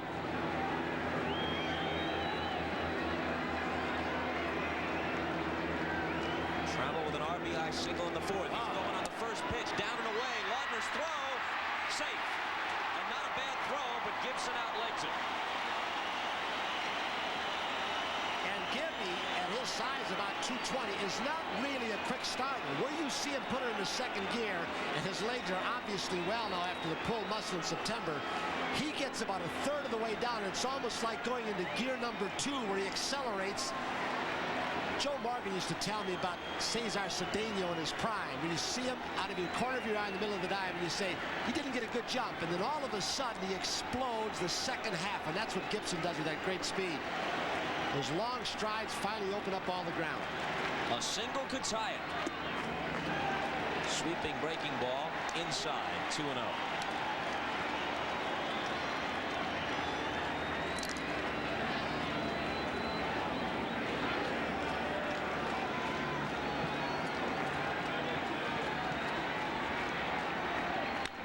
This one is hit lazily into left field, and Gladden will make the catch to retire the side. So the Tigers get the tying run into scoring position. But Trammell can't come through and will move to the 6th. Twins nursing a 1-run lead. This telecast is presented by authority of Major League Baseball and may not be reproduced or retransmitted in any form without the express written consent of Major League Baseball.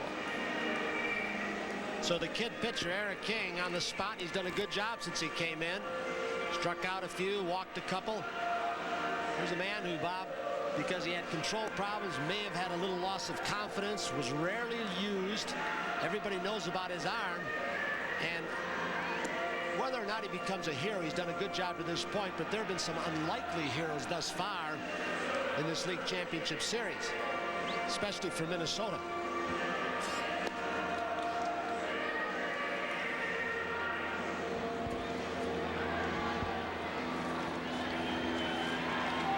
The number 9 hitter, Laudner, will start it in the 6th. He'll be followed by Gladden and Gagne.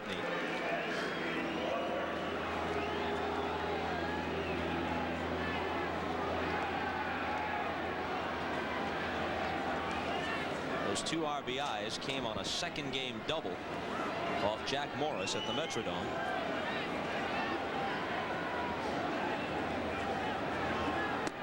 Ball 1 to Laudner. He started 4 of the 5 games behind the plate.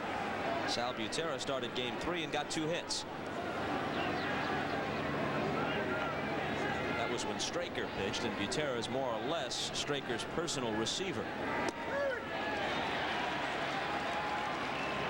You could categorize this Twins ball club as basically a fastball hitting club. They'll look for pitches at times, but King is basically a power pitcher. But to show you what kind of fastball he's got, it's just so lively. He's tough to get at. Sometimes it'll sail, sometimes it'll dart in, sometimes he's got a very hard sinker.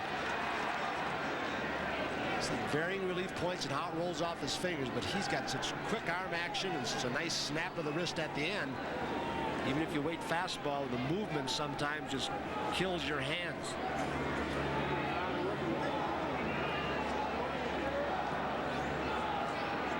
The 1-2 pitch. Popped up. Middle of the diamond. The Tigers hold a team meeting, and Whitaker calls it to order and makes the catch. And you can see, since they threw 3 runs on the board, how much lively they've gotten, with 4 guys pouncing on almost 5 with King. There's a fastball up and in that just took off in on the fist.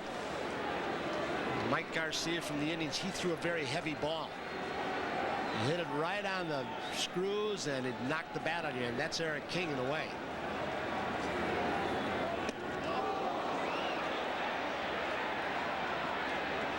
He's diving in the ball. That isn't even close. That last pitch. It's like he's going out over the plate looking for a slider or breaking ball, and you can see a little bit of a stride in, and he starts opening up to get the barrel out on the fastball, and really wasn't that much off the plate inside. That one's low, 2-0 in the last half of the 6th. The man who hit the 2-run homer in the 4th, Matt Noakes, will be the leadoff man. He'll be followed by Lemon and Grubb.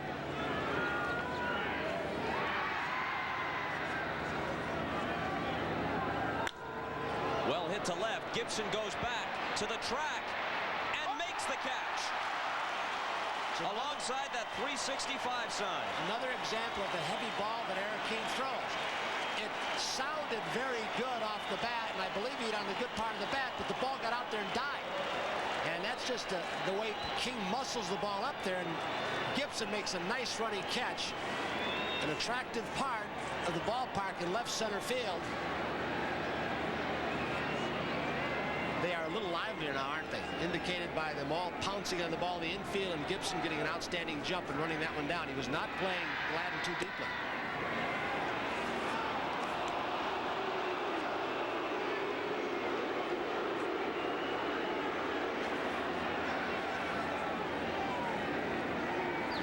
Jim McKean down at first. Didn't give the Tiger fans the verdict they hoped for. King has now set down 7 in a row. 9 of the last 11 he's faced.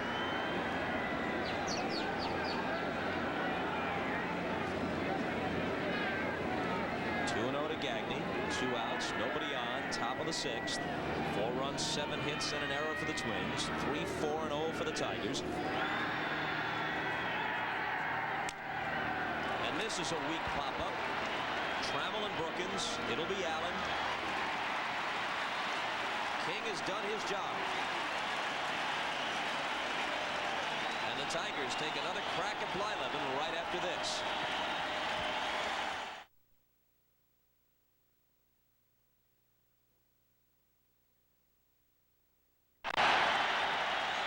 Matt Noakes to start it against Blyleven. Here's what happened the last time he faced him.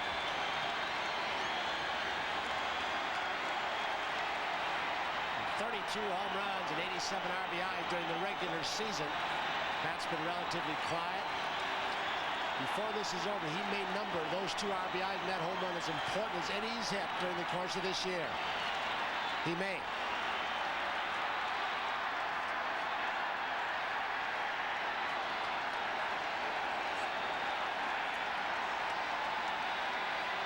Four more turns at bat for Detroit. Breaking ball for a strike. How long can Blyleven last on 3 days rest?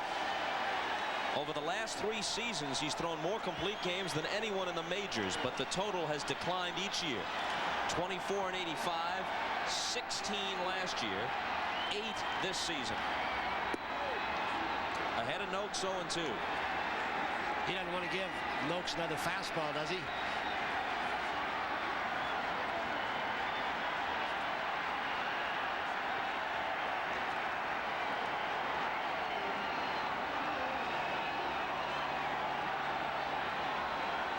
Breaking ball is popped up. Shallow center field. Puck it in. Gagne out. Gagne for the catch.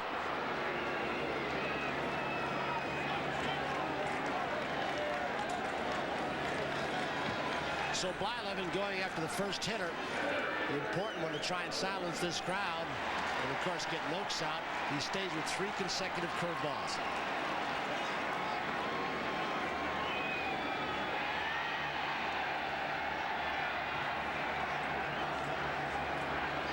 Lemon, who launched a rocket into the left center field seats at the Metrodome against Blyleven in Game 2, takes a strike.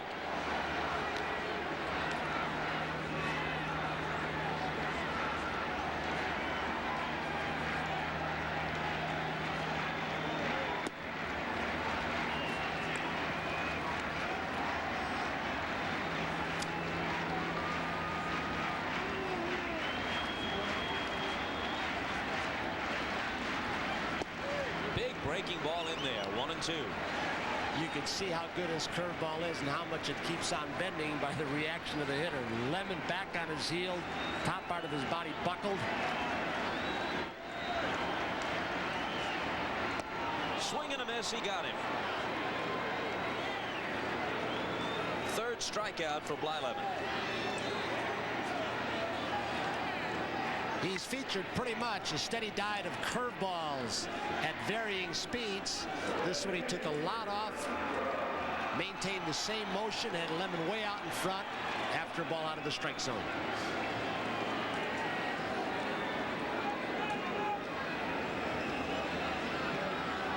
Grubbs fly to deep center and struck out. Curveball is low.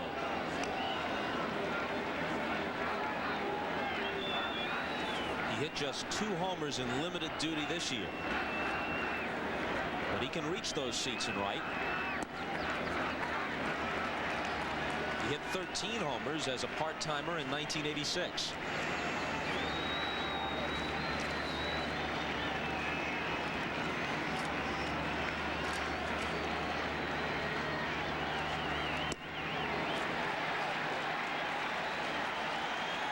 Most of the field is in shadows, but as the skies have brightened here in Detroit, right field is still in sunlight.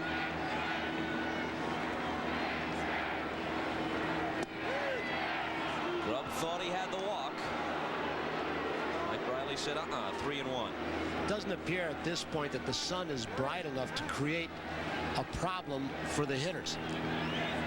Just a little bit of wispy clouds that deaden a lot of the intense light.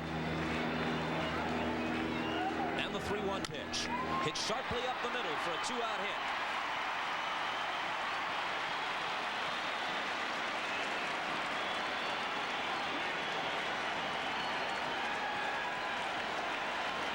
You know, you keep throwing left-handed hitters as the Tigers do actually with right-hander pitches in this stadium with a short porch. It wears you down as much as anything because you don't have any relief. They've got 6 left-handed hitters, all of whom can reach the seats in right field. So out on the mound, it's not how many pitch, but it's the intensity of the pitch. You can't afford to make one darn mistake.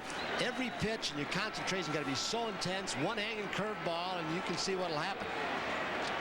Tough part to pitch in. Sheridan, who did it on Saturday, takes a ball. You talk about the short porch in Yankee Stadium, but the short right center field here doesn't get a whole lot of attention, but it's very attractive. More balls go down into right center field than go right down the line. Grubb with a short lead. The 1-0 pitch to Sheridan inside.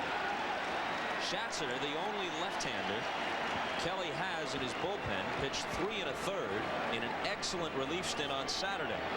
Now they're going to get somebody up here, and it might be Schatzeder. Rick Stalmazek running down to pass the word along to the bullpen.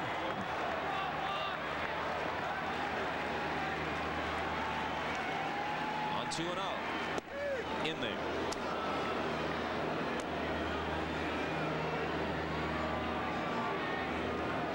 Two catchers down and just one pitcher so far, and it's Dan Schatzeder. He'll be joined by Keith Atherton very quickly. The 2-1 pitch outside.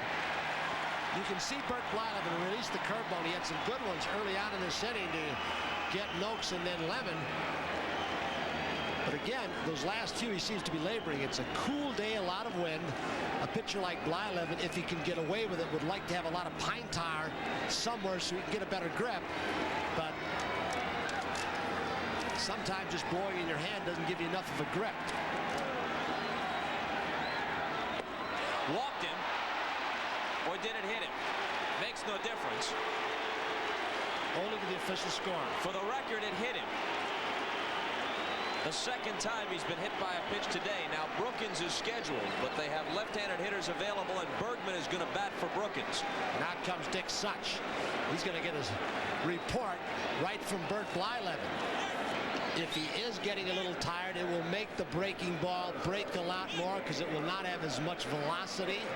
And that last breaking ball just kept on bending. Wouldn't quit. Pitching coach will rely on what is said by Bert Blyleven, the catcher. Atherton to the left of your screen, and Schatzeder, the good 3 1/3 innings of relief the other day, the other pitcher up.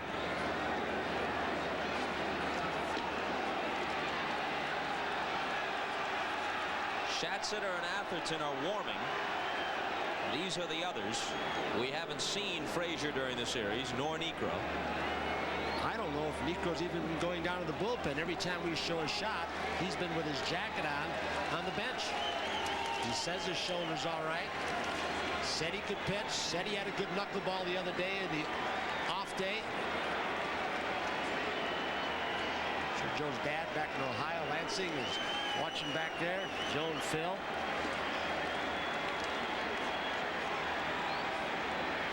Bergman, batting for Brookins last night, delivered a hit. He's come through twice as a pinch hitter. He had a sacrifice fly off the bench in game 1. So we get in a situation where Brookins' glove goes out of the game as it did last night. Slow curve for a strike. With 2 out, Grubb single to center. Sheridan hit by a pitch on what would have been ball 4 anyway. This inning, Blyleven has not wanted to throw his fastball at all. When he does, it's out of the strike zone.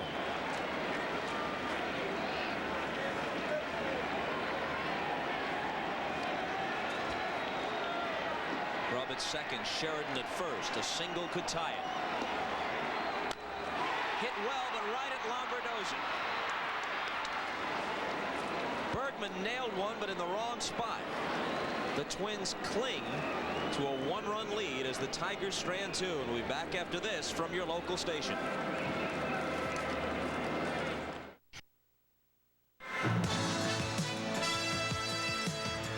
Game 5 of the American League Championship Series is brought to you by the U.S. Armed Forces. It's a great place to start. And by Miller Lite. For great taste, there's only one light beer.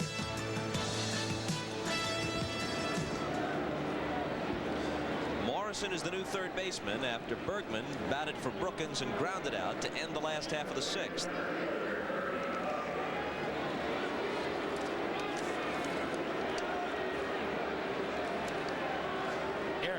Eric King's done an outstanding job, hasn't he? Shutting him down so they could get some runs and get 3 runs closer. He's worked 4 1/3 already, faced 17 batters, yielded only 1 hit. It was 4-0 when he came in. Alexander had been shelled. Since then, his club has gotten back into it against Blyleven. 1-1. The irony of it in this situation, really, the 5 starters for Sparky Anderson. And credit to the Twins, as you said earlier, they've gotten big hits, taken advantage of mistakes. So the 5 starters don't do great jobs for him. And he's got a kid out there now, Eric King, who was all but buried for a good part of the season, and he's helping him stay in this thing. How do you figure it out? You don't. It's baseball. Look out. Where things almost always go according to form over the long haul. But things are less likely to hold true to form in a short series than in any other sport, at least of the 4 major sports. Bob, I wonder if Bert Blyleven's going to come back out, because they've still got somebody going and throwing a lot harder now in the Twins bullpen. Schatzeder continues to go, and may mean that Blyleven's leaving, because he's heating up pretty good now. 1-2 pitch. Got him. Pocket caught looking.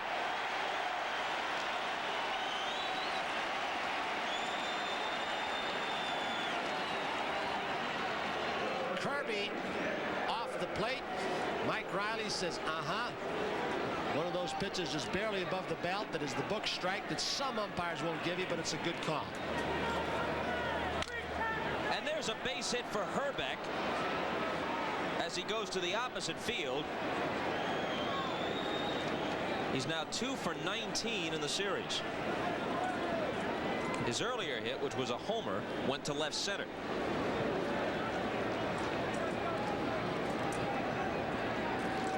Fastball running away up in the strike zone, and you're still not going to let Herbeck in this ballpark take a little something inside, a slider or breaking ball, and get it in the right field seats. He did the same thing at the opposite field home run in the Metrodome. Wonder now if that last pitch that was up a little bit, maybe didn't have as much mustard, will get Sparky Anderson's bullpen going. Coyotes 1 for 3. Singled and scored. That is hit by a pitch. He's starting to struggle just a little bit, and Billy Muffett, the pitching coach, I think realized that when he saw the pitch that didn't have quite as much stuff on it to Herbeck, and they got somebody up quickly. Now another fastball just runs right into Gaetti.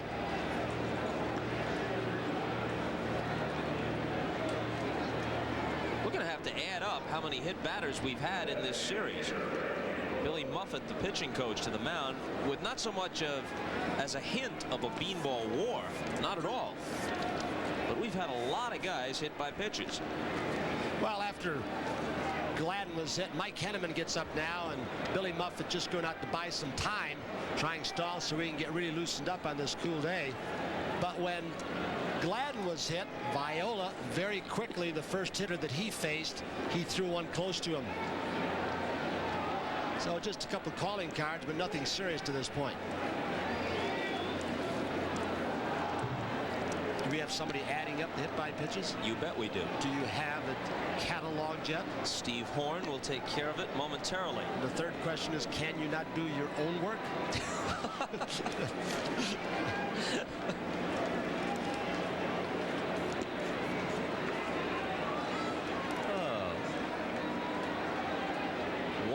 Two on for Bush. Fouls it back as we speculate about whether we've seen the last of Blyleven. He's thrown 92 pitches so far in 7 1/3 in his first start of the series. He threw 113. And all the pitches against a Tiger team in this ballpark are hard pitches. 92 doesn't tell the story. Some ballparks, big ballparks, against a lesser hitting team, you can throw 125, 30, 40, and not as bad as maybe 92 in this park against left-handed hitters.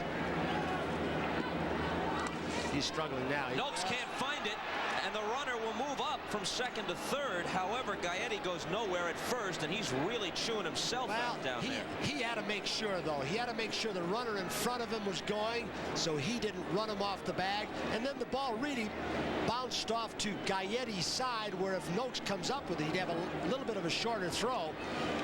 It's a nice block by Noakes.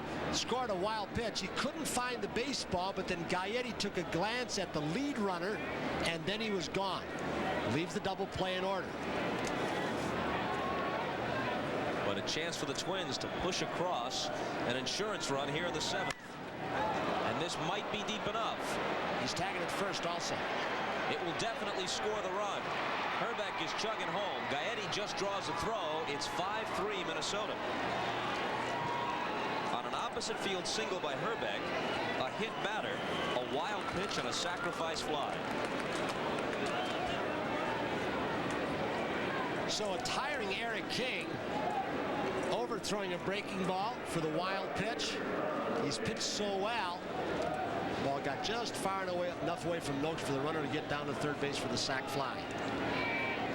Sparky didn't see him weakening very quickly, and he was throwing so well until he came out for this inning. Grounded toward the hole and through. How much of a difference does it make that Gaetti did not advance on that wild pitch? That's it for King. Sparky just couldn't get Henneman loose, and King lost it in a hurry. And Sparky will tell you the most delicate thing to do is he keeps his eye on both pitchers at all times just to figure out when they're going to lose it. King lost it in a hurry, and nobody was loose. Did a good job for a long time before running out of gas. When you get to the time of the season where, as Sparky Anderson says, I'll be home golfing in Thousand Oaks, California if we don't win it, you go with your stoppers early. The man to Sparky's right, Eric King, did a heck of a job. Didn't throw a whole lot of pitches, just over 50.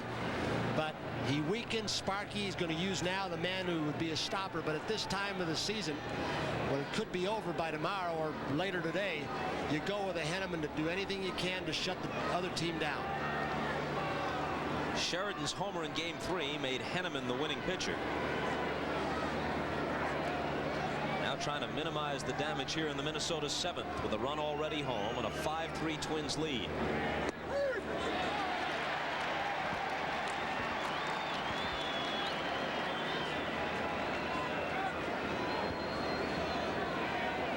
Gaetti at second, Brunansky at first.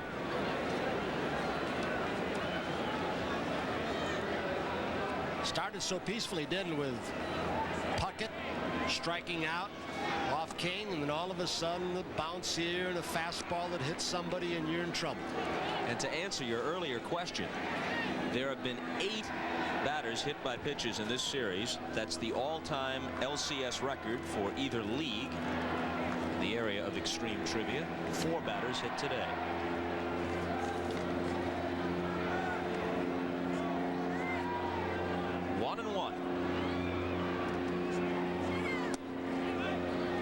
He lays off 2 balls and a strike. Infield pretty much back in this situation to knock anything down in the hole, but you can see the outfield, they don't move back. They stay in case there's a base hit, so they have a chance to perhaps throw the runner out at home plate. Every pitch, all these situations change, and no sport going changes from pitch to pitch as much as this one. 3-1.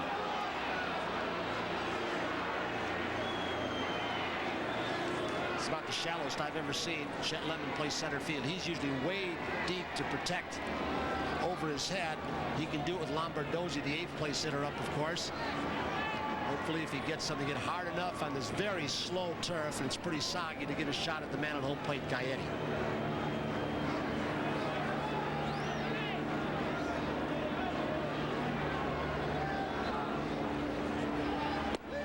That's a strike, full count.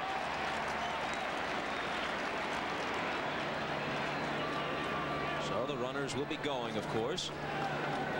Henneman, the kind of pitcher, should have a lot of success against a predominantly right-handed hitting ball club like the Twins, with the sidearm sinker, the slider, Left-handers give him trouble if he doesn't get the forkball over.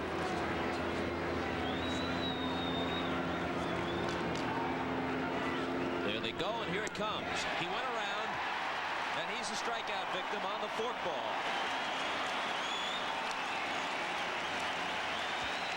There may be but 9 outs remaining in the Tiger season. They'll have the top of the order in the last of the 7th.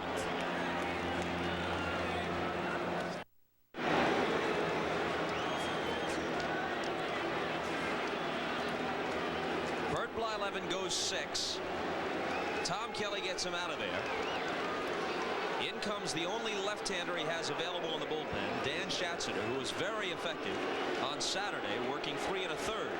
And the first 3 hitters scheduled here in the 7th are lefties, Whitaker, Evans, and Gibson. And up at the top of your screen, that man with the rubber arm, in case Schatzeder gets in trouble after he gets through the left-handers, Behringer up again. The guy can throw every day.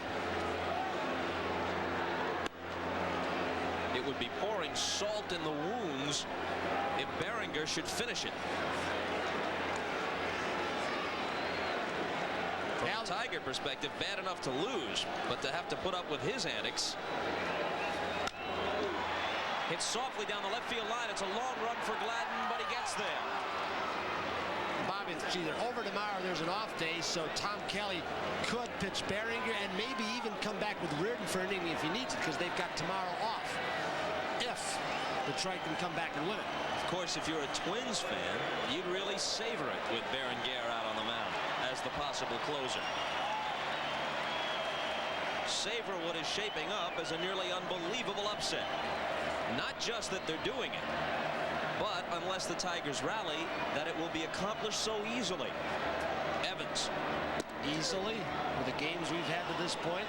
I mean, numerically it appears easy, but the way these games have swung and the emotion in the first 2 in Minnesota.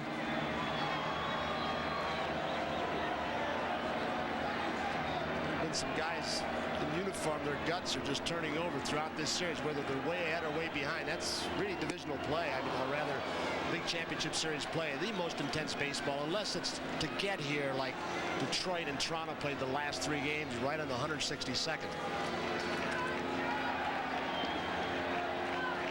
Schatzeder had some hop on that last pitch. 0-2 to Evans. He had a good curveball the other night. Just kept biting. Kind of a herky-jerky motion that can fool hitters.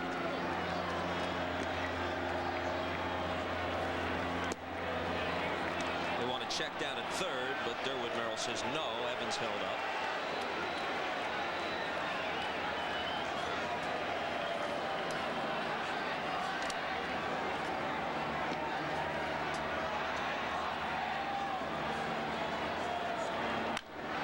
Hit hard, foul ball, foul ball.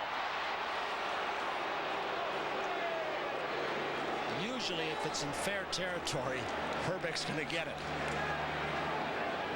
Grass slows this down just a little bit, and it takes that little hop with a natural drainage that you don't have in Minnesota, the flat field indoors, turf, natural slope, curl foul. Still 2-2. Full count now. Gibson on deck. They always talked about Pete Rose never wasting at bat. Here's another man right here.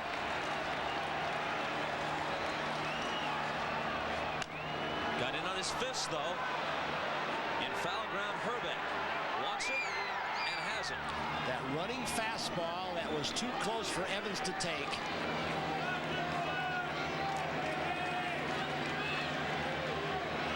He thrown him a series of breaking balls, then when it went full, you could see how he got tied up and in, perhaps a little out of the strike zone. I think that's Evans' disgust. He may have felt he had ball 4 if he took it. Boy, does the run in the top half of this inning look big. Well, Evans is looking at the possibility now that that may have been his last at bat of the season. Gibson thinking about dragging one, takes a strike. Takes the sacrifice away from Sparky. Changes things so much.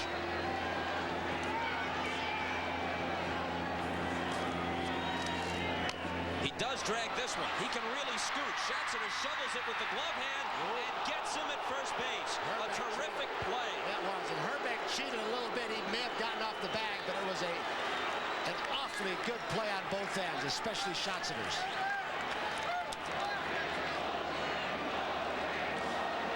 It was deadened a little bit too much. He didn't get it by Schatziner. Boy, they made some outstanding plays. The Twins are 6 outs from the World Series. You go back to the first inning when Gagne made a great play with 2 men on, saved 1 run, maybe more trouble. You go to Lombardozzi. He made a good play to prevent Trammell from coming up. And now again on this play by Schatziner, you keep the cleanup hitter, Trammell, the big RBI year, from hitting in this inning. It turned out to be a tying run at the plate. They've shut him down with defense as well as they've got timely hitting. Laudner, Gladden, and Gagne in the 8th. Check down at first. Yes, he went around.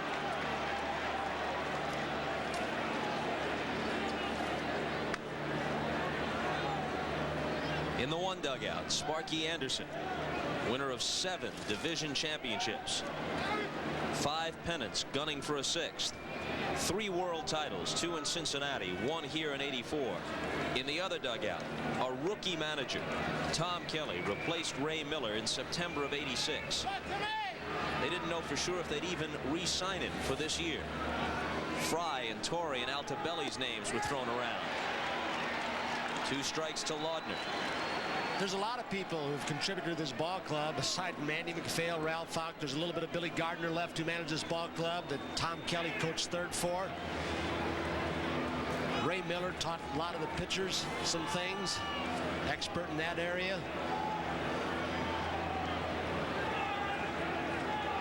Miller now in Pittsburgh is the pitching coach. Jim Leland and Sid Thrift have done a great job with that team.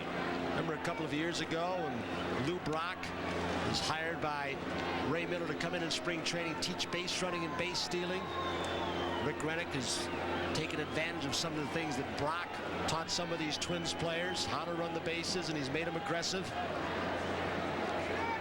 Henneman's 1-2 pitch to Laudner.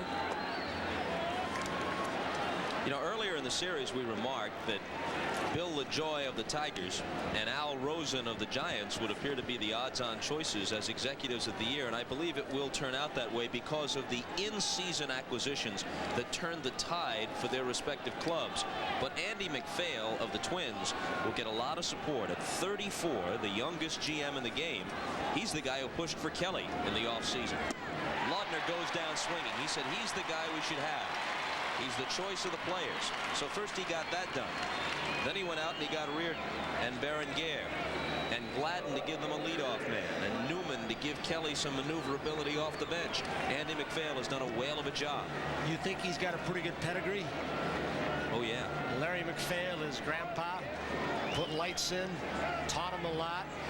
Boy, then comes Lee with the Yankees, the American League president. Really stopped a massive strike almost single-handedly when he did the negotiating for the owners. And now Andy.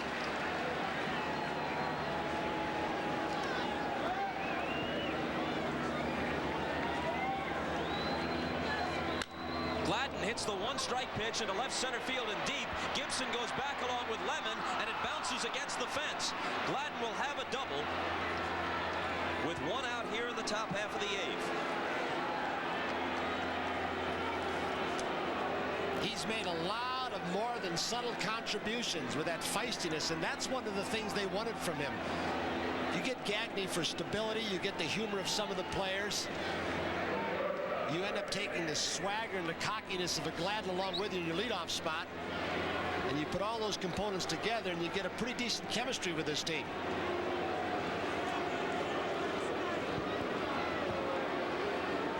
Gladden's 2 for 5.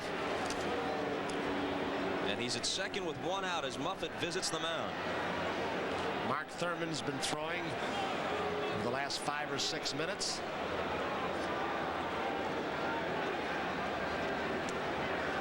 Thurman really there in case they get into this inning or they get something going, and perhaps will come in to pitch to Herbeck.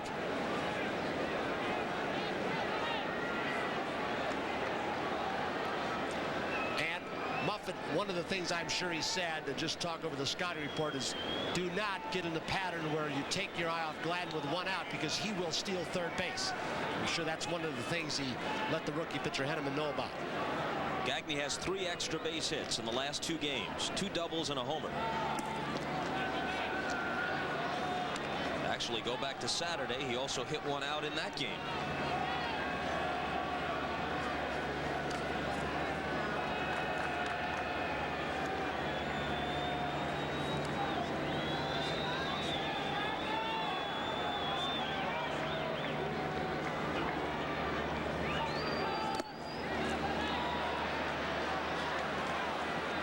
Can happen when you put that thought in the pitcher's mind. Watch the guy at second. If you're used to a 1 look go, you get a rhythm, and then all of a sudden you take 1, 2, 3 looks and you can lose the strike zone.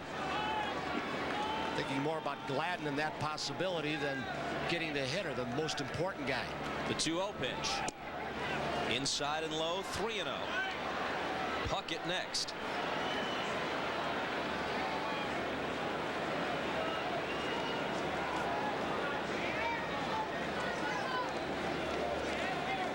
Muffet in the corner of the dugout. Sparky's pitching coach. 3-0 pitch to Gagne coming. Takes a strike. You think Billy Muffet didn't have a tough job after the '84 season when Roger Craig was so important to Sparky and that World Championship team to come in and try and replace him? He's taking a pitching staff with some rookies, as you well know, and a rookie catcher in Noakes. And with Parrish gone, a lot of the burden fell on Muffet's shoulders. There's the walk. First and second, 1 out. Puckett to the plate and Herbeck to the on-deck circle.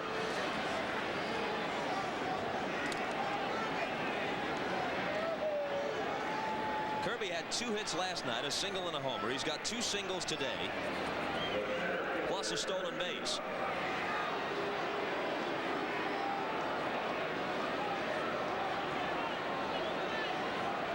As it stands now, all the Tigers have to do is get somebody on base, and the tying run comes to the plate if Henneman can hold it here. A couple of hits and the Twins could bust it wide open again.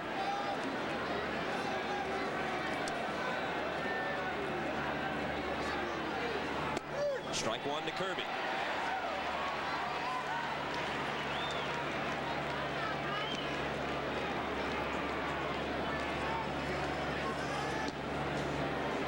Right-hander Jeff Robinson, lefty Mark Thurman continue to throw in Sparky Anderson's bullpen.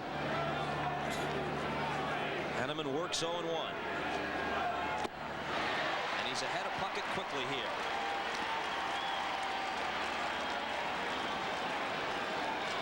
Gladden, who doubled, is at second. Gagne, who walked, is at first. 5-3 Twins, top of the 8th.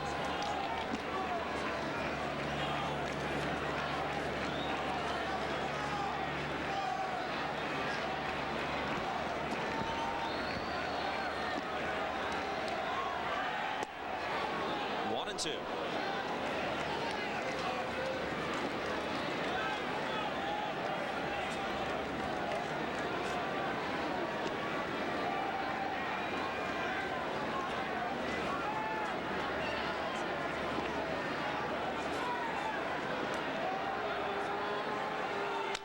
A bouncer that Henneman spears. He goes to second for the force. On to first, no, and it gets by. Wild throw, and a run comes home. Throw it should never been made. And there it is again, that man who's been in the middle of a lot of things. Again, the smartest base runner, as in Rick Rennick's word, Greg Gagne, first and second. Gagne with an outstanding jump and a very aggressive slide. He threw it on the wrong side. And the ball shoots right on by Evans, but basically what happened, watch Greg Gagne, who gives the batter runner a couple of extra steps. It hit the glove of Evans. I would think it might be an error on Darrell. I wonder if he was taking his eye off the ball in case the runner from second was going to round. He's going to try and get it, knowing he didn't have the back end of the double play and was going to reach for the ball and get his feet set to come home in case he kept coming from second. Scored as a fielder's choice for the force at second, and error 3 on Evans.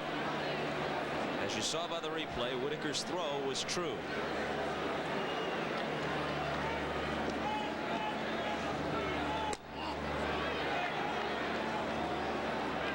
There's probably more noise in living rooms all around Minneapolis and St. Paul than in this ballpark.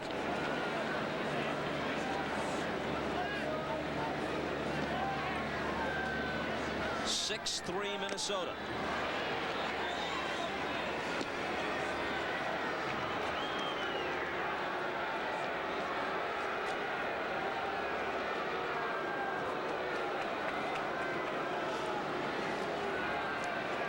Herbeck had a hit his last time up, just his second of the series. 2 for 19.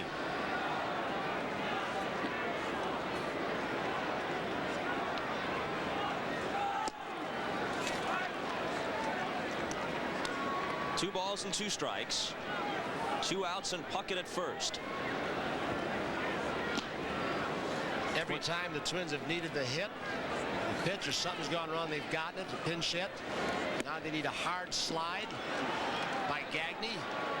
And knowing that Gladden was on second base, Evans was going to get the ball and knew he didn't have the double play. But Gagne's been around with a lot of big things for this Twins ball club. Right in from the truth, start. Gagne's slide didn't really affect Whitaker's throw, which was a good one. Evans missed the ball. The runner goes, foul ball. What it did was it threw the timing off of Whitaker, who had to take an extra step inside the bag. And with Gagne's speed, you saw where the throw was. Ordinarily, the second baseman or shortstop want the ball on the first base side because their momentum is going toward first base. But the way it was, Whitaker had to go across the bag, and then it made it look like a bad throw to him, which upset the timing, and the ball sailed, and Evans knew he had to get it out of the glove in a hurry if he could catch it to get Gladden, who might be coming home. So it's an error, no doubt about it. But again, the intense play of a Gagne and Gladden at second base. All true, but Evans has to catch that throw. Not making one excuse for him. Here's a bouncer up the middle. That one will sneak through. Puckett winds around second and heads into third. I was just trying to tell you from the ballboy's viewpoint what was happening and all the things that were into it. Evans had thought of them all. I mean, the ideal thing would have been for Whitaker not even to throw the ball. That would have been the best thing, because there was no double play possibility, as we saw.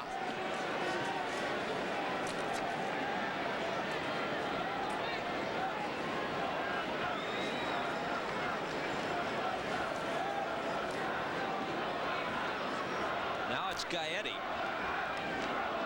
who was hit by a pitch his last time. He's 1 for 3 officially. His single started the 4-run second.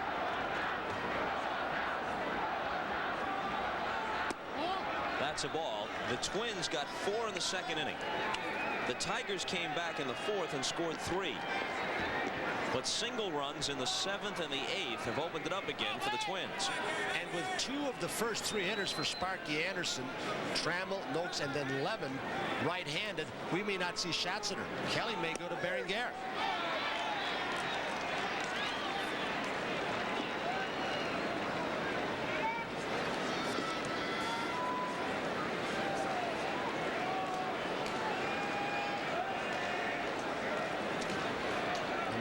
Sparky says what happens happens. He's hurting inside. They don't pick this one up.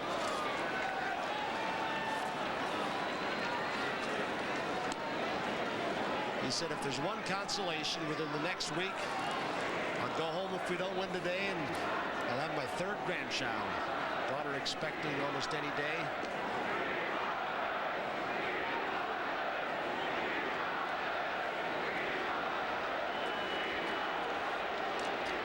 Heineman's 1-2 pitch. Gaetti bounces one to Morrison. Throw across the diamond. That's that. But another run home in the top half of the 8th. It'll be Trammell, Noakes, and Lemon when we come back.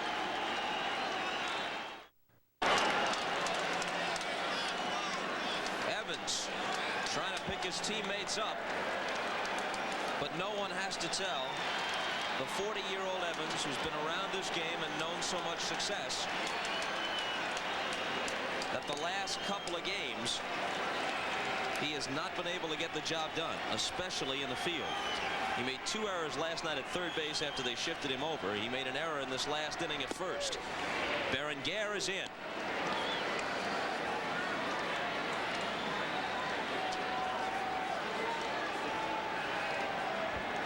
Reardon is soft tossing in the Minnesota pen. Stretching it out for a long distance to get the muscles loose easy, and then he'll shorten it up to the pitcher's mound and open it all up if Tom Kelly needs him. It's maybe one of those one inning for Berenguer if he can get through it. And again, the big closer who they say made their season, Reardon. In the air to right, Brunansky glides over. 5 outs from the World Series.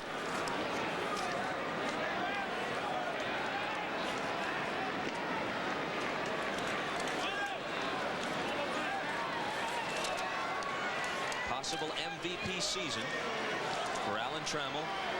This might have been the last time he came to the plate.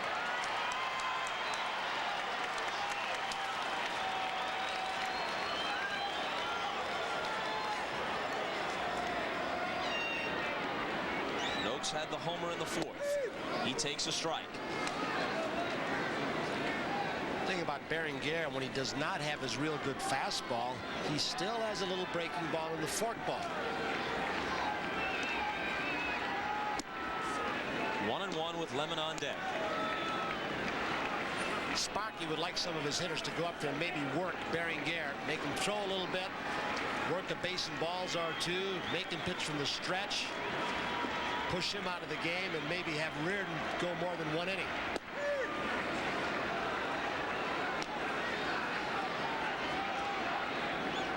Small group of Minnesota fans, the Twins' wives among them, waving those homer hankies. If this holds up, it's been an incredible story. The team that really nobody knew about, didn't know a lot about. You knew that Hawkins and Herbeck's been around a while. Brunansky's had home run years.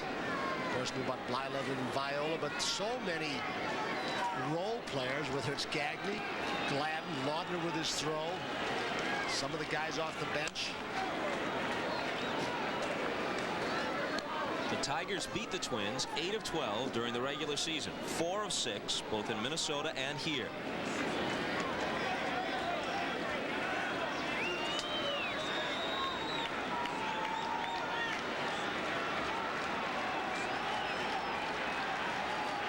Every face you've just seen is that of a veteran player. Guys who've been through it before.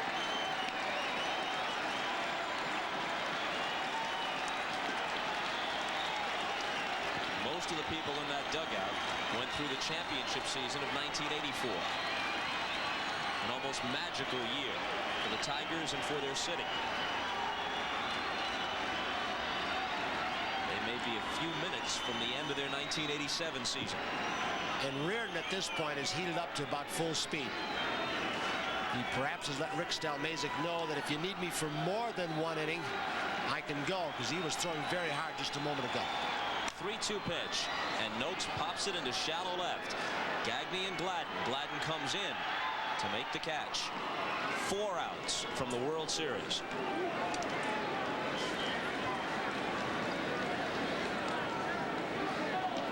The Twins, a team who, with the win yesterday, won just 10 games on the road since the All-Star break.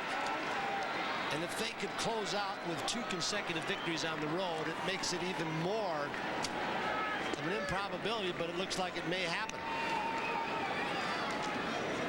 A series in which, if it ends here, they will have won 2 of 3 on the road. In the 1 game they lost, they overcame a 5-0 deficit to take a brief lead before succumbing 7-6.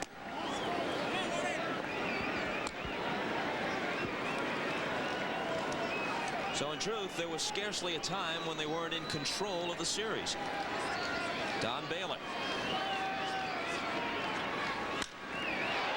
drives one to right. This one has a chance. Brunansky back. Gone.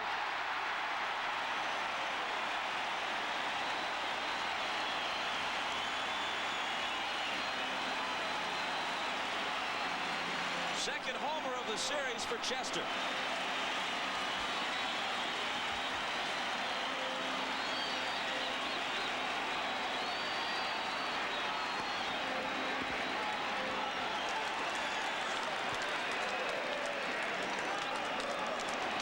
Kelly has a 2-run lead to work with. Been a series of roller coasters since game one, hasn't it? Whether you're a broadcaster fan for either team, Reardon should be ready if needed, or a player, you're on that same roller coaster. The emotion switch with all of us. It's been something. Here comes Tom Kelly. Reardon's been throwing for a few minutes. He's throwing hard now. Yeah, he has been for about the last 10 or 12 pitches, and that's perhaps what happened. Kelly keeps in touch with Rick Stelmazak, the bullpen coach, and I'm sure Dick Such has called down the relay to Kelly that he's loose, he's throwing the ball freely, he can give you more than just the ninth if you need him, but Kelly will have to put that all together, feed it through his computer, and make the decision. One thing he's got to think about, if Grubb gets on and then he wants to yank Berenguer, then he's making Reardon face Sheridan as the first guy, as the tying run at the plate, and maybe that's why, look at the gesture by Berenguer, he'll get Reardon in now with a little margin of error. And we'll be right back.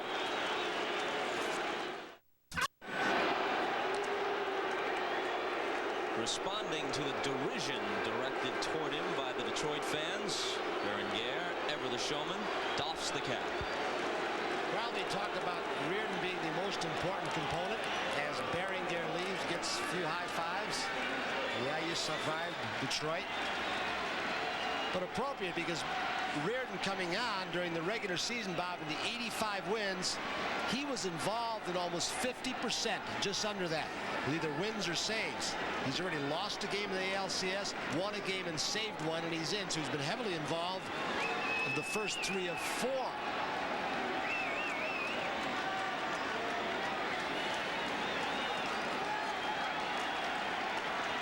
Grubb at the plate, Sheridan on deck. Again with an off day tomorrow. Tom Kelly knows that he can push Reardon a little bit more as he did Berenguer after a couple of outings here.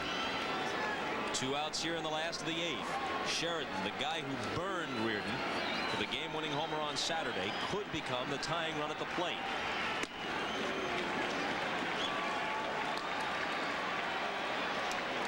There he is.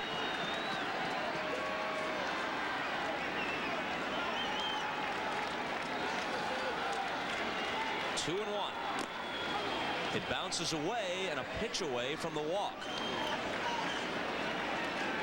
In the Metrodome, Reardon pretty much reared back to fire. Is that a foul ball? I think he may have gotten a tip. The count says 2-2. I guess so. The count says 2-2 up on the board, and I guess that's correct. Let's see if we can catch Mike Riley and see what he signals out. Yep. Yeah. Now that's ball 3. Yesterday, Reardon featured his breaking stuff here. A little bit better lighting.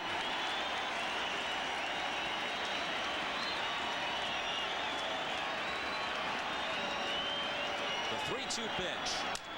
Hit softly and it might drop. It does. Sheridan will come to the plate as the tying run.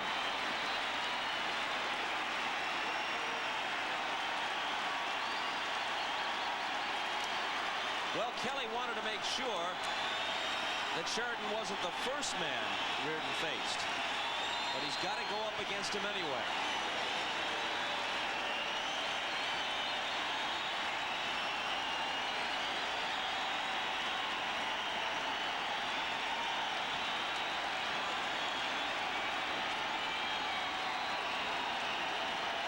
Sheridan is grounded out and twice been hit by a pitch.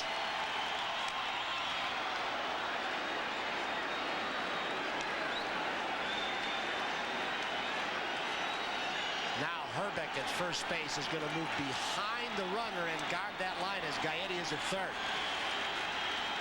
The man down there at first base at this point is not important. That's John Grubb. A run home in this inning on Lemon's homer. 1-1 to Sheridan.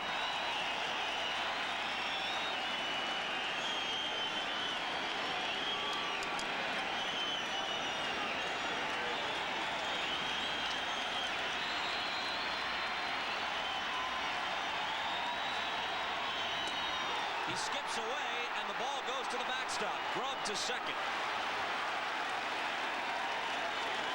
And sometimes when the edge is off just a little bit, you pitched the day before and you're a short reliever. You try and overthrow, and you overthrow, and here's what can happen.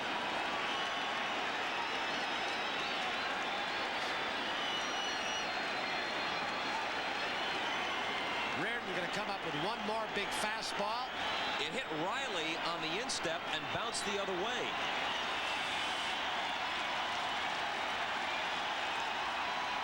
Riley's still limping around back there. Scored a wild pitch.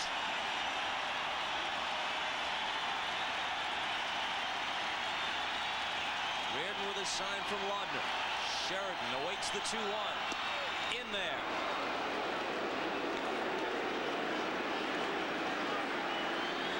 If nothing else, Sparky'd like to have at least another base runner in this inning, so there's a chance for the next inning he could have his big guys come up, the Evans and the Gibsons and the Trammels.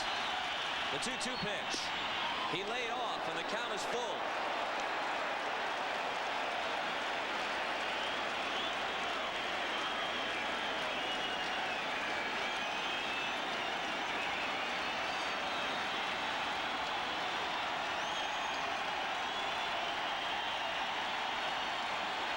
Set after game 3. What a reliever has to do is forget. Reardon did. He saved game 4. Now here he is up against the same guy who did him in on Saturday. Hit hard. Foul. Foul. And by the smallest of margins.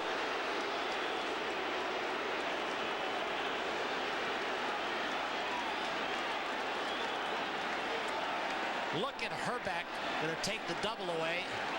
And it couldn't have missed, as you said, by the barest of inches as it curled across the bag. And of course, Tony, we have some casual baseball fans who don't watch during the regular season. They need to know it isn't where it lands once it's hit once. It's where it crosses the bag. It was so close. This is hit into left field. Gladden closing ground on it and gets there for the catch. A breaking ball on 3-2 after he saw that Sheridan could hook the fastball. 1 run on Lemon's homer, but they still trail by 2. The Twins are 3 outs away. As Henneman goes to work in the top half of the 9th, it's Bush, Brunansky, and Lombardozzi, but of greater interest in the bottom half of the inning for the Tigers. Morrison is scheduled to lead off, then Whitaker and Evans. Well, Bergman is gone. He is already pinch hit.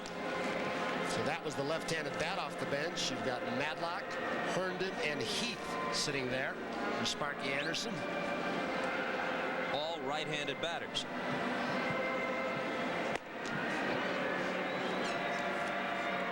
And we don't know for sure how well Madlock can swing. Nursing the swollen left hand. He went about 11 days without BP until just the last few. He played some games, but he didn't want to damage his hand anymore by taking batting practice. Sparky worried right now not about the bottom of the 9th, about Henneman shutting him down, keeping the score at what it is, just 2-run difference.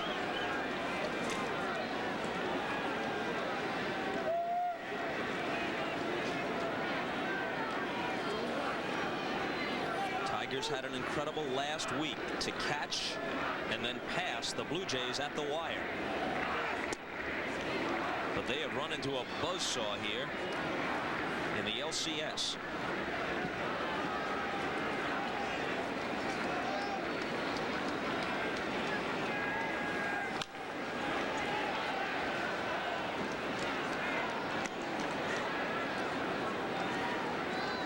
One to Bush.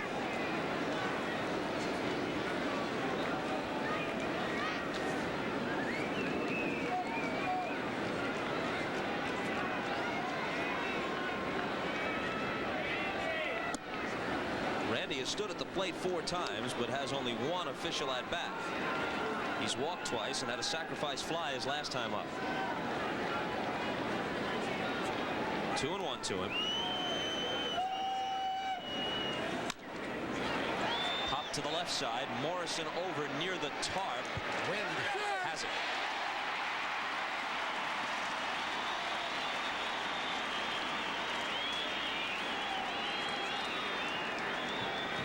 Brunansky, who's going to get some votes as the MVP of the series if it ends here. He's had a lot of big hits. 2 of them today. Had a 2-run double in the second. That began the Twins scoring. He had a single in the 7th. The thing about it, he's gotten a lot of those big hits way down in the 7th spot. He's still driven in runs from that slot.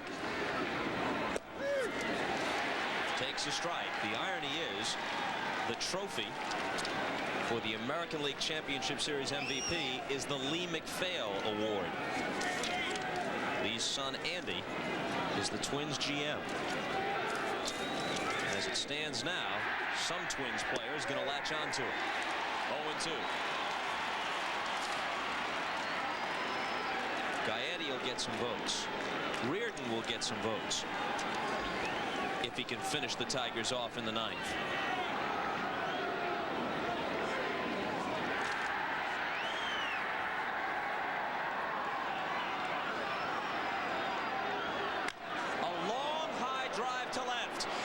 Goes back. It keeps on sailing, and it's in the seats. A home run for Brunansky.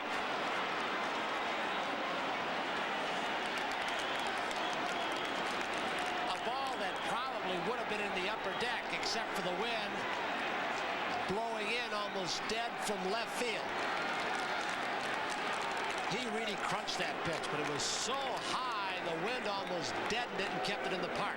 The same thing happened to him on a homer that he really got all of on Saturday, and the ball barely cleared the fence. He has 7 hits now in the series, 6 of them for extra bases, 4 doubles, and this is 2nd home run.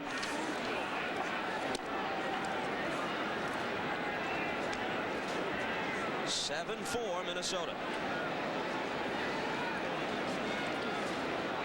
Lemon helps creep 1 run closer to cut the deficit to 2 with a home run with 2 outs in the 8th, and they get it right back. This gets by Morrison. Trammell picks it up and unloads, but Lombardozzi beats it easily.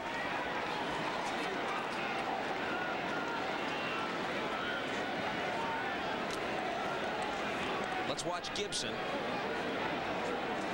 To the fence. Oh, it didn't. Did not elude him by much.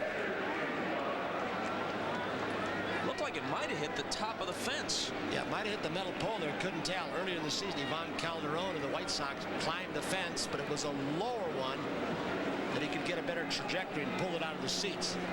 It was so high, almost coming straight down. Laudner hits one to the opposite field. Big trouble if it's fair. Foul ball. Well, what you can do if you can get back there in time, especially around that scoreboard, you can jump up halfway up the fence, brace yourself, and then go several feet over the top. But Gibson wasn't able to do that. Al Kaline did that in right field many, many times when he played here. It didn't look like Gibson was going to have any chance at all when the ball left the bat. It just goes near the side of his glove. It looked like he almost leaped higher than the ball really was. This angle will perhaps show you more. It did hit the top of the fence. It may have even skimmed off his webbing of his glove. It was close. Now Morrison boots one. Does he have time? Yes, with Laudner, the slow-footed catcher. He gets him at first. On to second goes Lombardozzi. 2 out now. Tom Kelly keeps starting runners. Break up the infield, and Morrison was going to rush it to try and get the lead runner. Starting a runner as he did, again, as he did earlier in the ball game. You save 2 outs with your catcher, and you've got a runner in scoring position, and maybe an RBI for Gladden. You get a base hit. Single runs for the Twins in the 7th, 8th, and 9th. They have 13 hits today. The Tigers have 7. 2 of the Tiger hits are homers. 2-run shot by Noakes, solo by Lemon. fouls it off. Young, inexperienced teams, inexperienced in postseason play, and their young team, the Minnesota Twins, are supposed to get scared when they go to the opposition's ballpark. Gaetti and Herbeck haven't beat. Tony Leva, who won 3 batting championships. Butera, who contributed in his start. Baylor with a game-winning RBI. Bernansky with a bunch of RBIs. Gladden pushes one to right, and it lands harmlessly.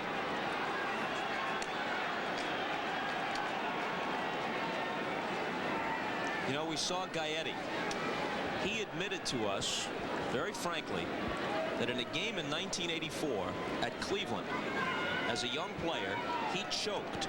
The Twins were in the race with Kansas City, final weekend of the year in the American League West, and unbelievably, they blew a 10-0 lead on a Friday night. That's right, behind Frank Viola, and lost to the Indians 11-10. Gaetti contributed to a big Cleveland inning with an error at third. And he said, I simply choked on it. This is hit softly into center and could be trouble. Lemon has to come racing in. Trammell out. It drops. Another run is home. It's 8-4. And Gladden is at second. It's just a little flare, but again, Tom Kelly's aggressive managing, starting to run in a double play situation with his catcher up. The double play was gone, got him in scoring position. And out comes Sparky.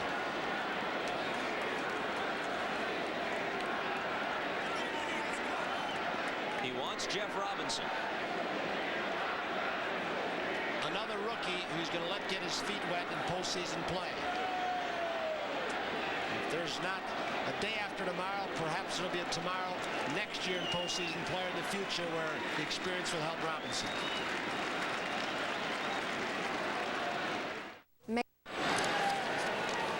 So Gaetti, who admitted that he and his mates were too young, too inexperienced, too jittery back in '84 to withstand the rigors of a pennant race. Their 4 big men, Brunansky, Herbeck, Puckett, Gaetti, they were all with that club as young players. They've come of age this year. And they've got a date with either the Cardinals or the Giants. Gagne takes Robinson into the right field corner on the first pitch, and it'll be 9-4. Gagne in with a double. I don't know if you could even call him an unsung hero anymore with the stuff he's done with the glove today and the bat off and on. And Gladden, whose speed is such an important ingredient, his speed, being able to play in the 1 spot, allowed them to put Kirby Puckett in the 3 spot. They're looking for that leadoff hitter to take advantage of the RBI production of Puckett.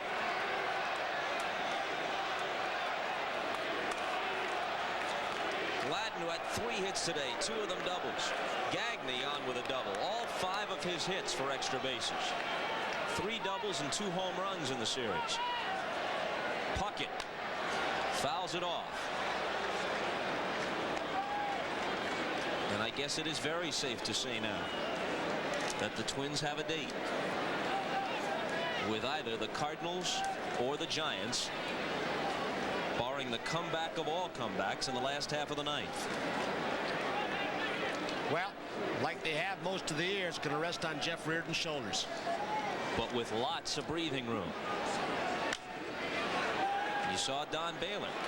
Looks like he'll be back in the series for the 2nd straight year. Went through the heartache with the Red Sox when they couldn't get the last strike in Game 6 against the Mets. Another chance this time around.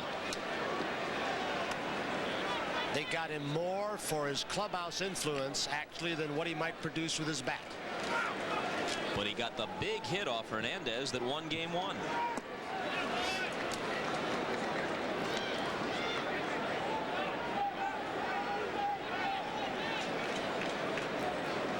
And Sparky's pulled the plug on Hernandez since then, who has gone from MVP and Cy Young Award winner in the championship season to a very unpopular figure among Tiger fans. Robinson has this one. Sarcastic cheers greet that development. 9-4 Minnesota. That before Game 1 in the Hubert H. Humphrey Dome in the Minneapolis-St. Paul area, overwhelming underdogs with whomever you spoke. casual baseball fans or sophisticated ones, and yet they've put together a league championship series where they've taken advantage of every pitch that was hittable, made every defensive play that they possibly could, got key base hits. His personality, Tom Kelly's, they say the two things that have made this ball club. When Andy McPhail convinced Mr. Pohlad to hire Kelly, who's an organizational man, they said his personality, allowing them to be loose and relaxed and reared out of the pen, are what made this team and brought it together. But there are a lot more other components than that, but those are two important ones. And pretty soon he'll be going over the scouting reports compiled by a former Twins manager, Cal Irmer, who is now the advanced scout covering the National League clubs, as this remarkable team prepares to enter the World Series for the second time in its history. They were there in 1965. The Cardinals and the Giants have 7 scouts scouting this series. The Giants of Carlos Alfonso, Grady Hatton, Milt Graff, Bob Miller, the former Major League pitcher. The Cardinals have Rube Walker, Freddie McAllister, Tim Thompson scouting these two teams. So there are a lot of baseball people here, and they'll take what they've seen and take it to the World Series. 37-year-old Tom Kelly. His father was a minor league ball player in the Giants organization for a while. Dad Joe and Mom Ann back in New Jersey. Boy, are they proud of their son and what he's accomplished in his first full season as a major league manager. And as you said earlier in this series, hit his first home run here in Detroit. First and only. First and only. Dick Such is confident, who really has pretty free reign with the pitching staff, and his input is so big to Kelly. Keep that one open. Unless something changes radically, today's NBC Miller Lite player of the game is Tom Brunansky. Miller Lite is happy to present a check for $1,000 in his name to the National Multiple Sclerosis Society. He had a single, a double, and a home run, and he might very well be the series MVP when all the ballots from the media have been tabulated.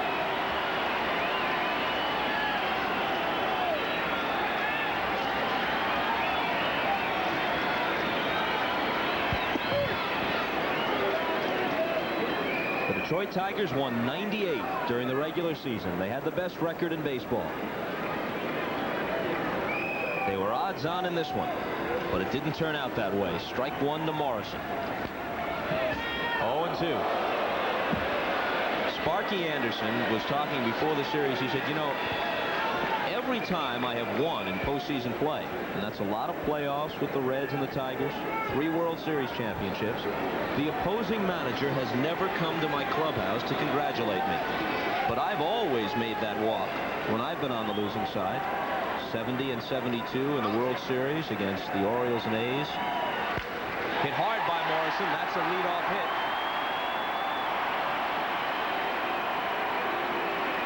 And the last time Sparky tasted defeat in postseason, the playoffs against the Mets in '73.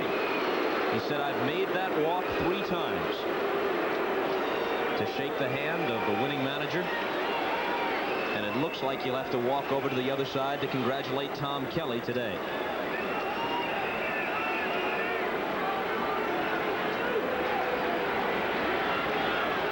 I guess you don't believe Yogi at this point. Hey, I stood in the Red Sox clubhouse with 2 outs and nobody on in the bottom of the 10th inning in Game 6 of the World Series. 2-0 to Whitaker. The trophy was already there. Bruce Hurst had already been named the World Series MVP. Mrs. Yawkey was there to receive the championship trophy from the commissioner. And we all know what happened. We rule nothing out. But improbable is an understatement. 3-0 to Whitaker, though.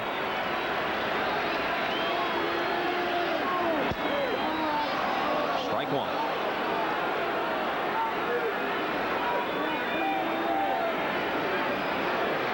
Reardon appears to be throwing the ball well. He's been in these situations before, and he's got the eyes that look like the killer instinct, but he loses them now. Did you see that one ride high? That really had some movement on it. Almost sailed over Laudner's head. Such is going to come out and try and settle Reardon down a bit. just to keep him from overthrowing and perhaps to say, look, when you were getting him out yesterday and earlier today, you were going with your breaking ball. Let's not get too cute and think you just got to throw your fastball after fastball. Perhaps the pitch that's been more effective in this ballpark, the curveball, is the one you want to go more often with, even though there's a string of left-handed hitters. And indeed, there's one more at-bat for Darrell Evans. 0 for 3 with a walk today.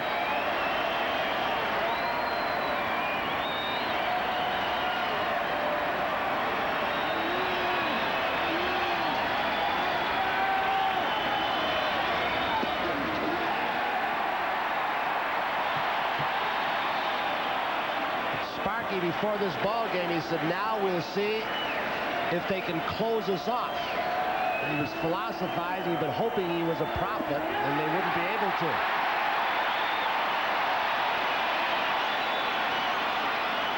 Two 2-0. 2 on, nobody out.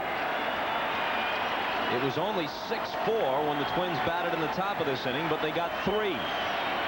That's going to get the bullpen up. Keith Atherton.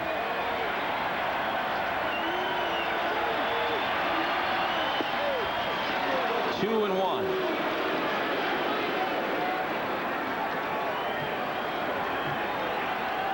This being Motown, we can only say we second that emotion. 2-2 to Evans. Took a little bit off on the 2-1 pitch.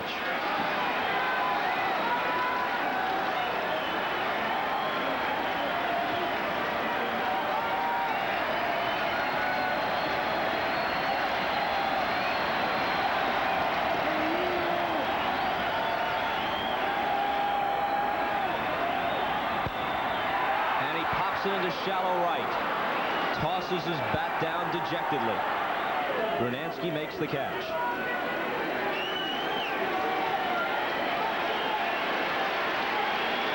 Some applause for Darrell as he heads back to the dugout. 34 homers at the age of 40. And a team leader throughout a memorable season for the Tigers.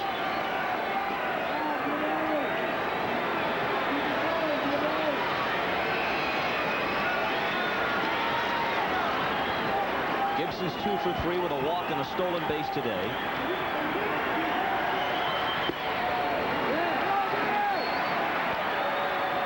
Five for 20 in the series.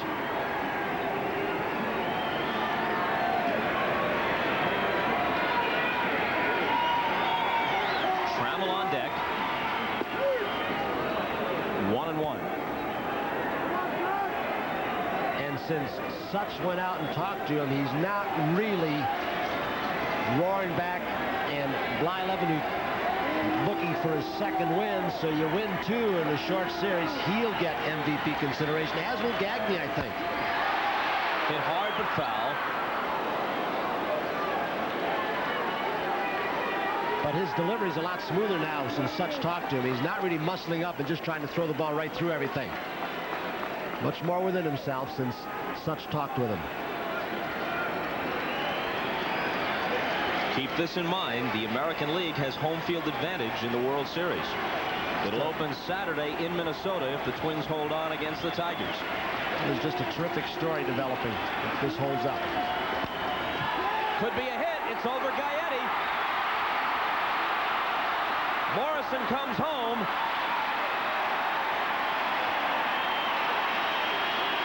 It's 9-5. And they are one hit, walk, or something from bringing the tying run to the plate. Gibson has 3 hits today.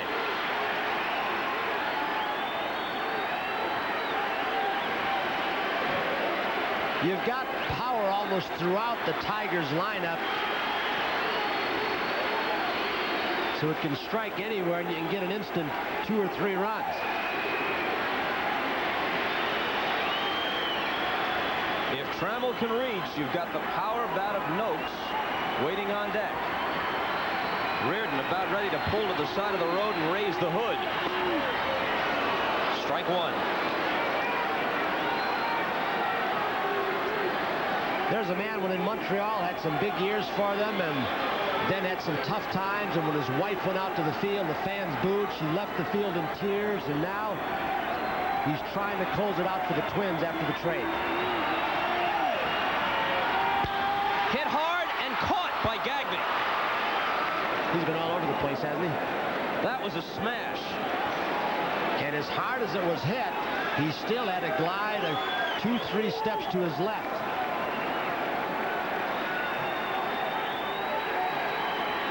I don't know if you can teach it, but some players, and Gagne appears to be one, just have a knack of reading the ball off the bat better than some others. Trammell's possible MVP season might have ended with that at bat. It's going to be either him or George Bell.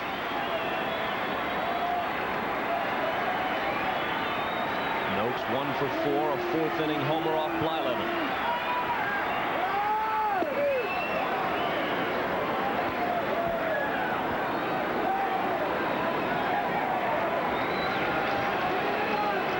You know, Reardon's ERA for the season doesn't look that good, but when you remember in 3 of his outings, he gave up 17 runs and inflated considerably. So you look at an ERA, you say the guy didn't have that great a year.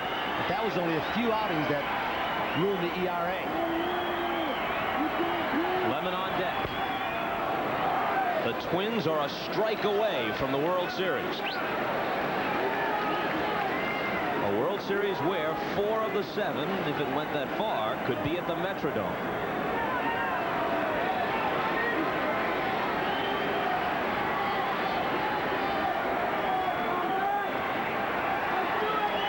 They'd likely be underdogs again, but after this, who'd doubt them? The 0-2 pitch.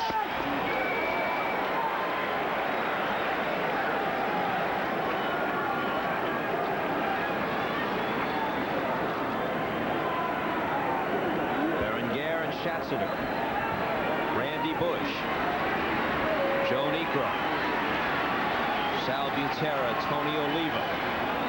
Roy Smalley, all ready to erupt. Mark Davidson. Baylor. The 1-2 pitch. 2-2 to Noakes.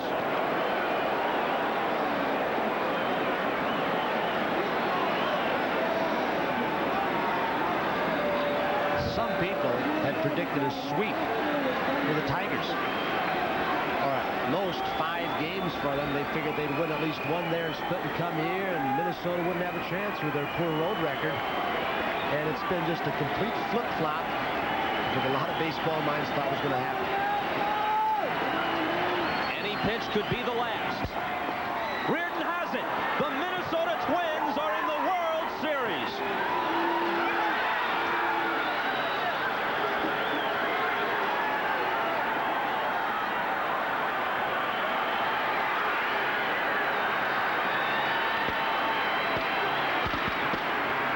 What an unlikely bunch of champions we're looking at here. And their joy is well earned. The last 24 hours, perhaps the longest of Darrell Evans' career, as we saw him on the Tiger bench. The only pity from the Twins' perspective, that it ended here rather than in front of the home fans at the Metrodome. Can you imagine the delirious scene that would have unfolded there? And you know, Bob, on the other side of it, what 2 wins in the opposition park. Harmon Killebrew, the great Hall of Famer, right down there with Tom Kelly. But really, what kind of confidence booster will this be when they play those World Series games on the road, knowing they could come into this park and the relievers could do so well, the Berengers, the Schatzeders, Reardon finishing this one off, and to get all those timely hits, and especially impressive to me is the defensive plays that they made on the road today. Gaetti and Brunansky, they've grown up together with this team. Brunansky over from the Angel organization early in his career. Puckett and Herbeck and the others.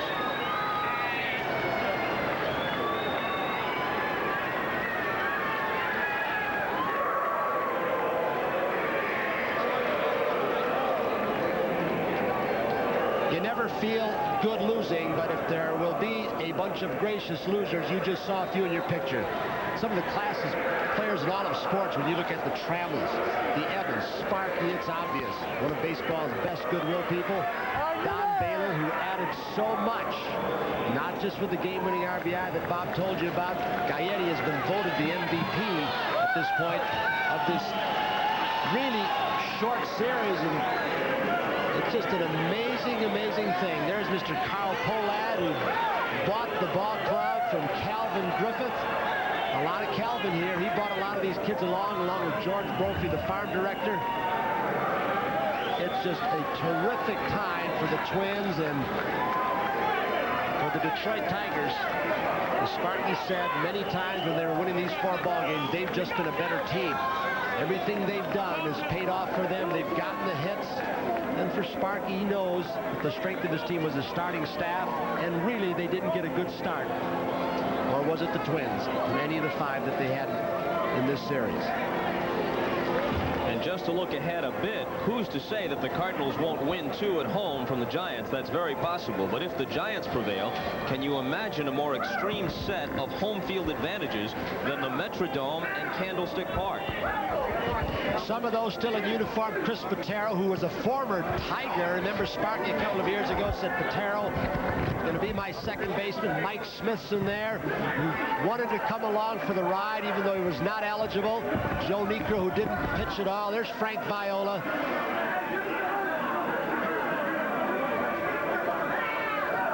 Blyleven gets the win, his second of this playoff, and a big continuing story was the inability of the Tiger starters to get the job done, and Alexander, perfect during the regular season for Detroit, went 0-2 in this LCS. You saw Tom Nieto right there with the jacket on. Tom Kelly insisted that all of those who contributed, even though they're not eligible, come along in uniform. Sparky did the same thing with Whale Wonder, Lusader, Dick Martin, the trainer, getting showered. And while Kelly will do his best to deflect the credit, so much of it belongs to him with the tone he set for this ball club. He was tough when he had to be. He had that easygoing demeanor throughout this series. Rarely did we see him squirm, Bob, on the bench. He's so confident. Speaking of Tom Kelly, he's with Marv Albert. Let's go down to the clubhouse of the American League champion Minnesota Twins. All right, Bob, and this is Tom Kelly at 37 years of age, the youngest manager in the major leagues. Tom, congratulations. You told me you had the butterflies before game 1. I take it the butterflies have departed. Well, my mouth was awful dry that last inning, and Dick Such said, gee, I can't even feel the roof of my mouth anymore. We were pretty well wiped out in the dugout, and we put it all in Reardon's hand, and he did a hell of a job for us. Now, going into this series, the Tigers were the big favorites. Did you feel the Twins got lack of respect? And this is something that obviously makes the victory even sweeter. I don't believe the Detroit Tigers showed us a lack of respect. They knew we had a good ball club. We played them enough through the course of the season, and they knew we could be very tough. And I think maybe the rest of the country didn't give us much chance, and rightfully so. We only won 85 games. They won 98. They played great the last week of the season against Toronto. They deserved to be the favorites, and I was just so glad my ball players put on such a great show for the people across the country and gave us to show off the Minnesota Twins and their fine organization. And you managed very aggressively. Bob Costas and Tony Kubek discussed that at length today. Well, we try to be aggressive. We try to entertain the people. As one of our philosophies coming into the spring training, we're going to try to take the game to them. Oh, no. Thanks, Bert. Had a board. Bert Blyleven, who won 2 games and had 2 very strong efforts, and also a good effort in getting you. He's a big horse for us, and you can't say enough about this guy. I wouldn't know where to start. He's an outstanding individual, and he gives you all he's got every time out. And he gives up some home runs now and then, but for me, he gets the ball every 4 or 5 days. That's all I can say about him. You got to know him to appreciate him. All right, Tom, congratulations once again. Thank you very much, Mark. All right, Tom Kelly, manager of the Minnesota Twins, who make it to the World Series for the first time since 1965. Don Sutton is alongside Detroit Tiger manager Sparky Anderson. Well, Marv, as you can imagine, it's a little bit quieter over here. I have Sparky Anderson with me. Sparky, you've been quoted as saying this is your favorite ball club you've ever managed. Does that make this one tougher than the others? It's my favorite for what they've done, Don. You know, they weren't expected to do anything, and these kids reached back, and they give me everything. As I just told them, you have a nice winter because it's my most enjoyable year. They gave me everything they had, and I just like to say one thing, Don, to Tom Kelly and that ball club over there in Minnesota. They deserve it. They beat up on us in every direction, and they played as good and hard as you can. And their fans in Minnesota, oh, good luck to those 2 National League clubs that have to go there and listen to that noise. Well, there were a lot of U-turns in these games. Can you single out one that might have turned the tide against your ball club? I thought the first game when we went back ahead, and then we ended up losing that first ball game, and that turned the thing around a little bit. But I don't think, Don, nothing turns it around. When a ball club comes out and they come into your own ballpark and they beat you 2 out of 3 there, I always like to think it's nicer for me to feel that they deserve to win and they beat up on us. Well, what do you have to do with the Tigers over the winter to get back here again next year? Well, we just go play, Don. You know, to me, I'm one of those people who believe, let's start it on the first day. I always tell them, give me first or give me last, but give it to me. All I want you to do is give it to me, and they give it to me all year, and whatever at the end happens, then to me, I'm always satisfied. I'm satisfied whether it's first or where it is, if they give me everything they've got, and they've done that. You probably already know when spring training starts in '88, don't you? Well, the grandkids, I hope, will be glad to have Grandpa home. That's the only consolation out of all of it. I bet they will. There are a lot of people who will say it's just enough to be here, but from the silence you can tell, don't believe it. Bob, back to you and Tony. And that from Don Sutton, a man who surely knows he was with a team that lost a 3-1 lead, the California Angels, and didn't make it to the World Series a year ago. And as we say so long to Sparky and the Tigers, if you don't like him, who can you like? It's been a very emotional series, Bob, and the underdog did it, and they're heading for the World Series, and that's important to all of them. They're still looking for the check in the World Series ring. Game 5 of the American League Championship Series has been brought to you by Miller Genuine Draft, cold filtered draft beer. It's as real as it gets. By the heartbeat of America, today's Chevy truck. By Kentucky Fried Chicken, we do chicken right. And by Radio Shack Computer Centers, in business, for business. The executive producer of NBC Sports is Michael Weissman. The coordinating producer of NBC's baseball is Harry Coyle. Game 5 of the American League Championship Series has been produced by Kenneth Roy Edmondson. Directed by Andy Rosenberg. Replay producers David Neal and Ricky Diamond. Ricky Diamond was our producer in Minnesota. John Gonzalez directed the telecast from the Metrodome. Be sure to join NBC Sports tomorrow night as the St. Louis Cardinals with John Tudor attempt to stay in the National League pennant chase with the San Francisco Giants, who'll use Dave Dravecky, who beat Tudor with a 2-hitter in Game 2. The pregame show with Marv Albert and Joe Morgan at 8 Eastern Time tomorrow night, and then the game with Vin Scully and Joe Garagiola, the Giants and the Cardinals. Tony, have a good winter, pal. See you next spring. For Tony Kubek, for our stat man up in the booth, Steve Horn, I'm Bob Costas. Thanks for being with us this past week. A tip of the cap to the Detroit Tigers, who had a great year. And congratulations to by Budweiser.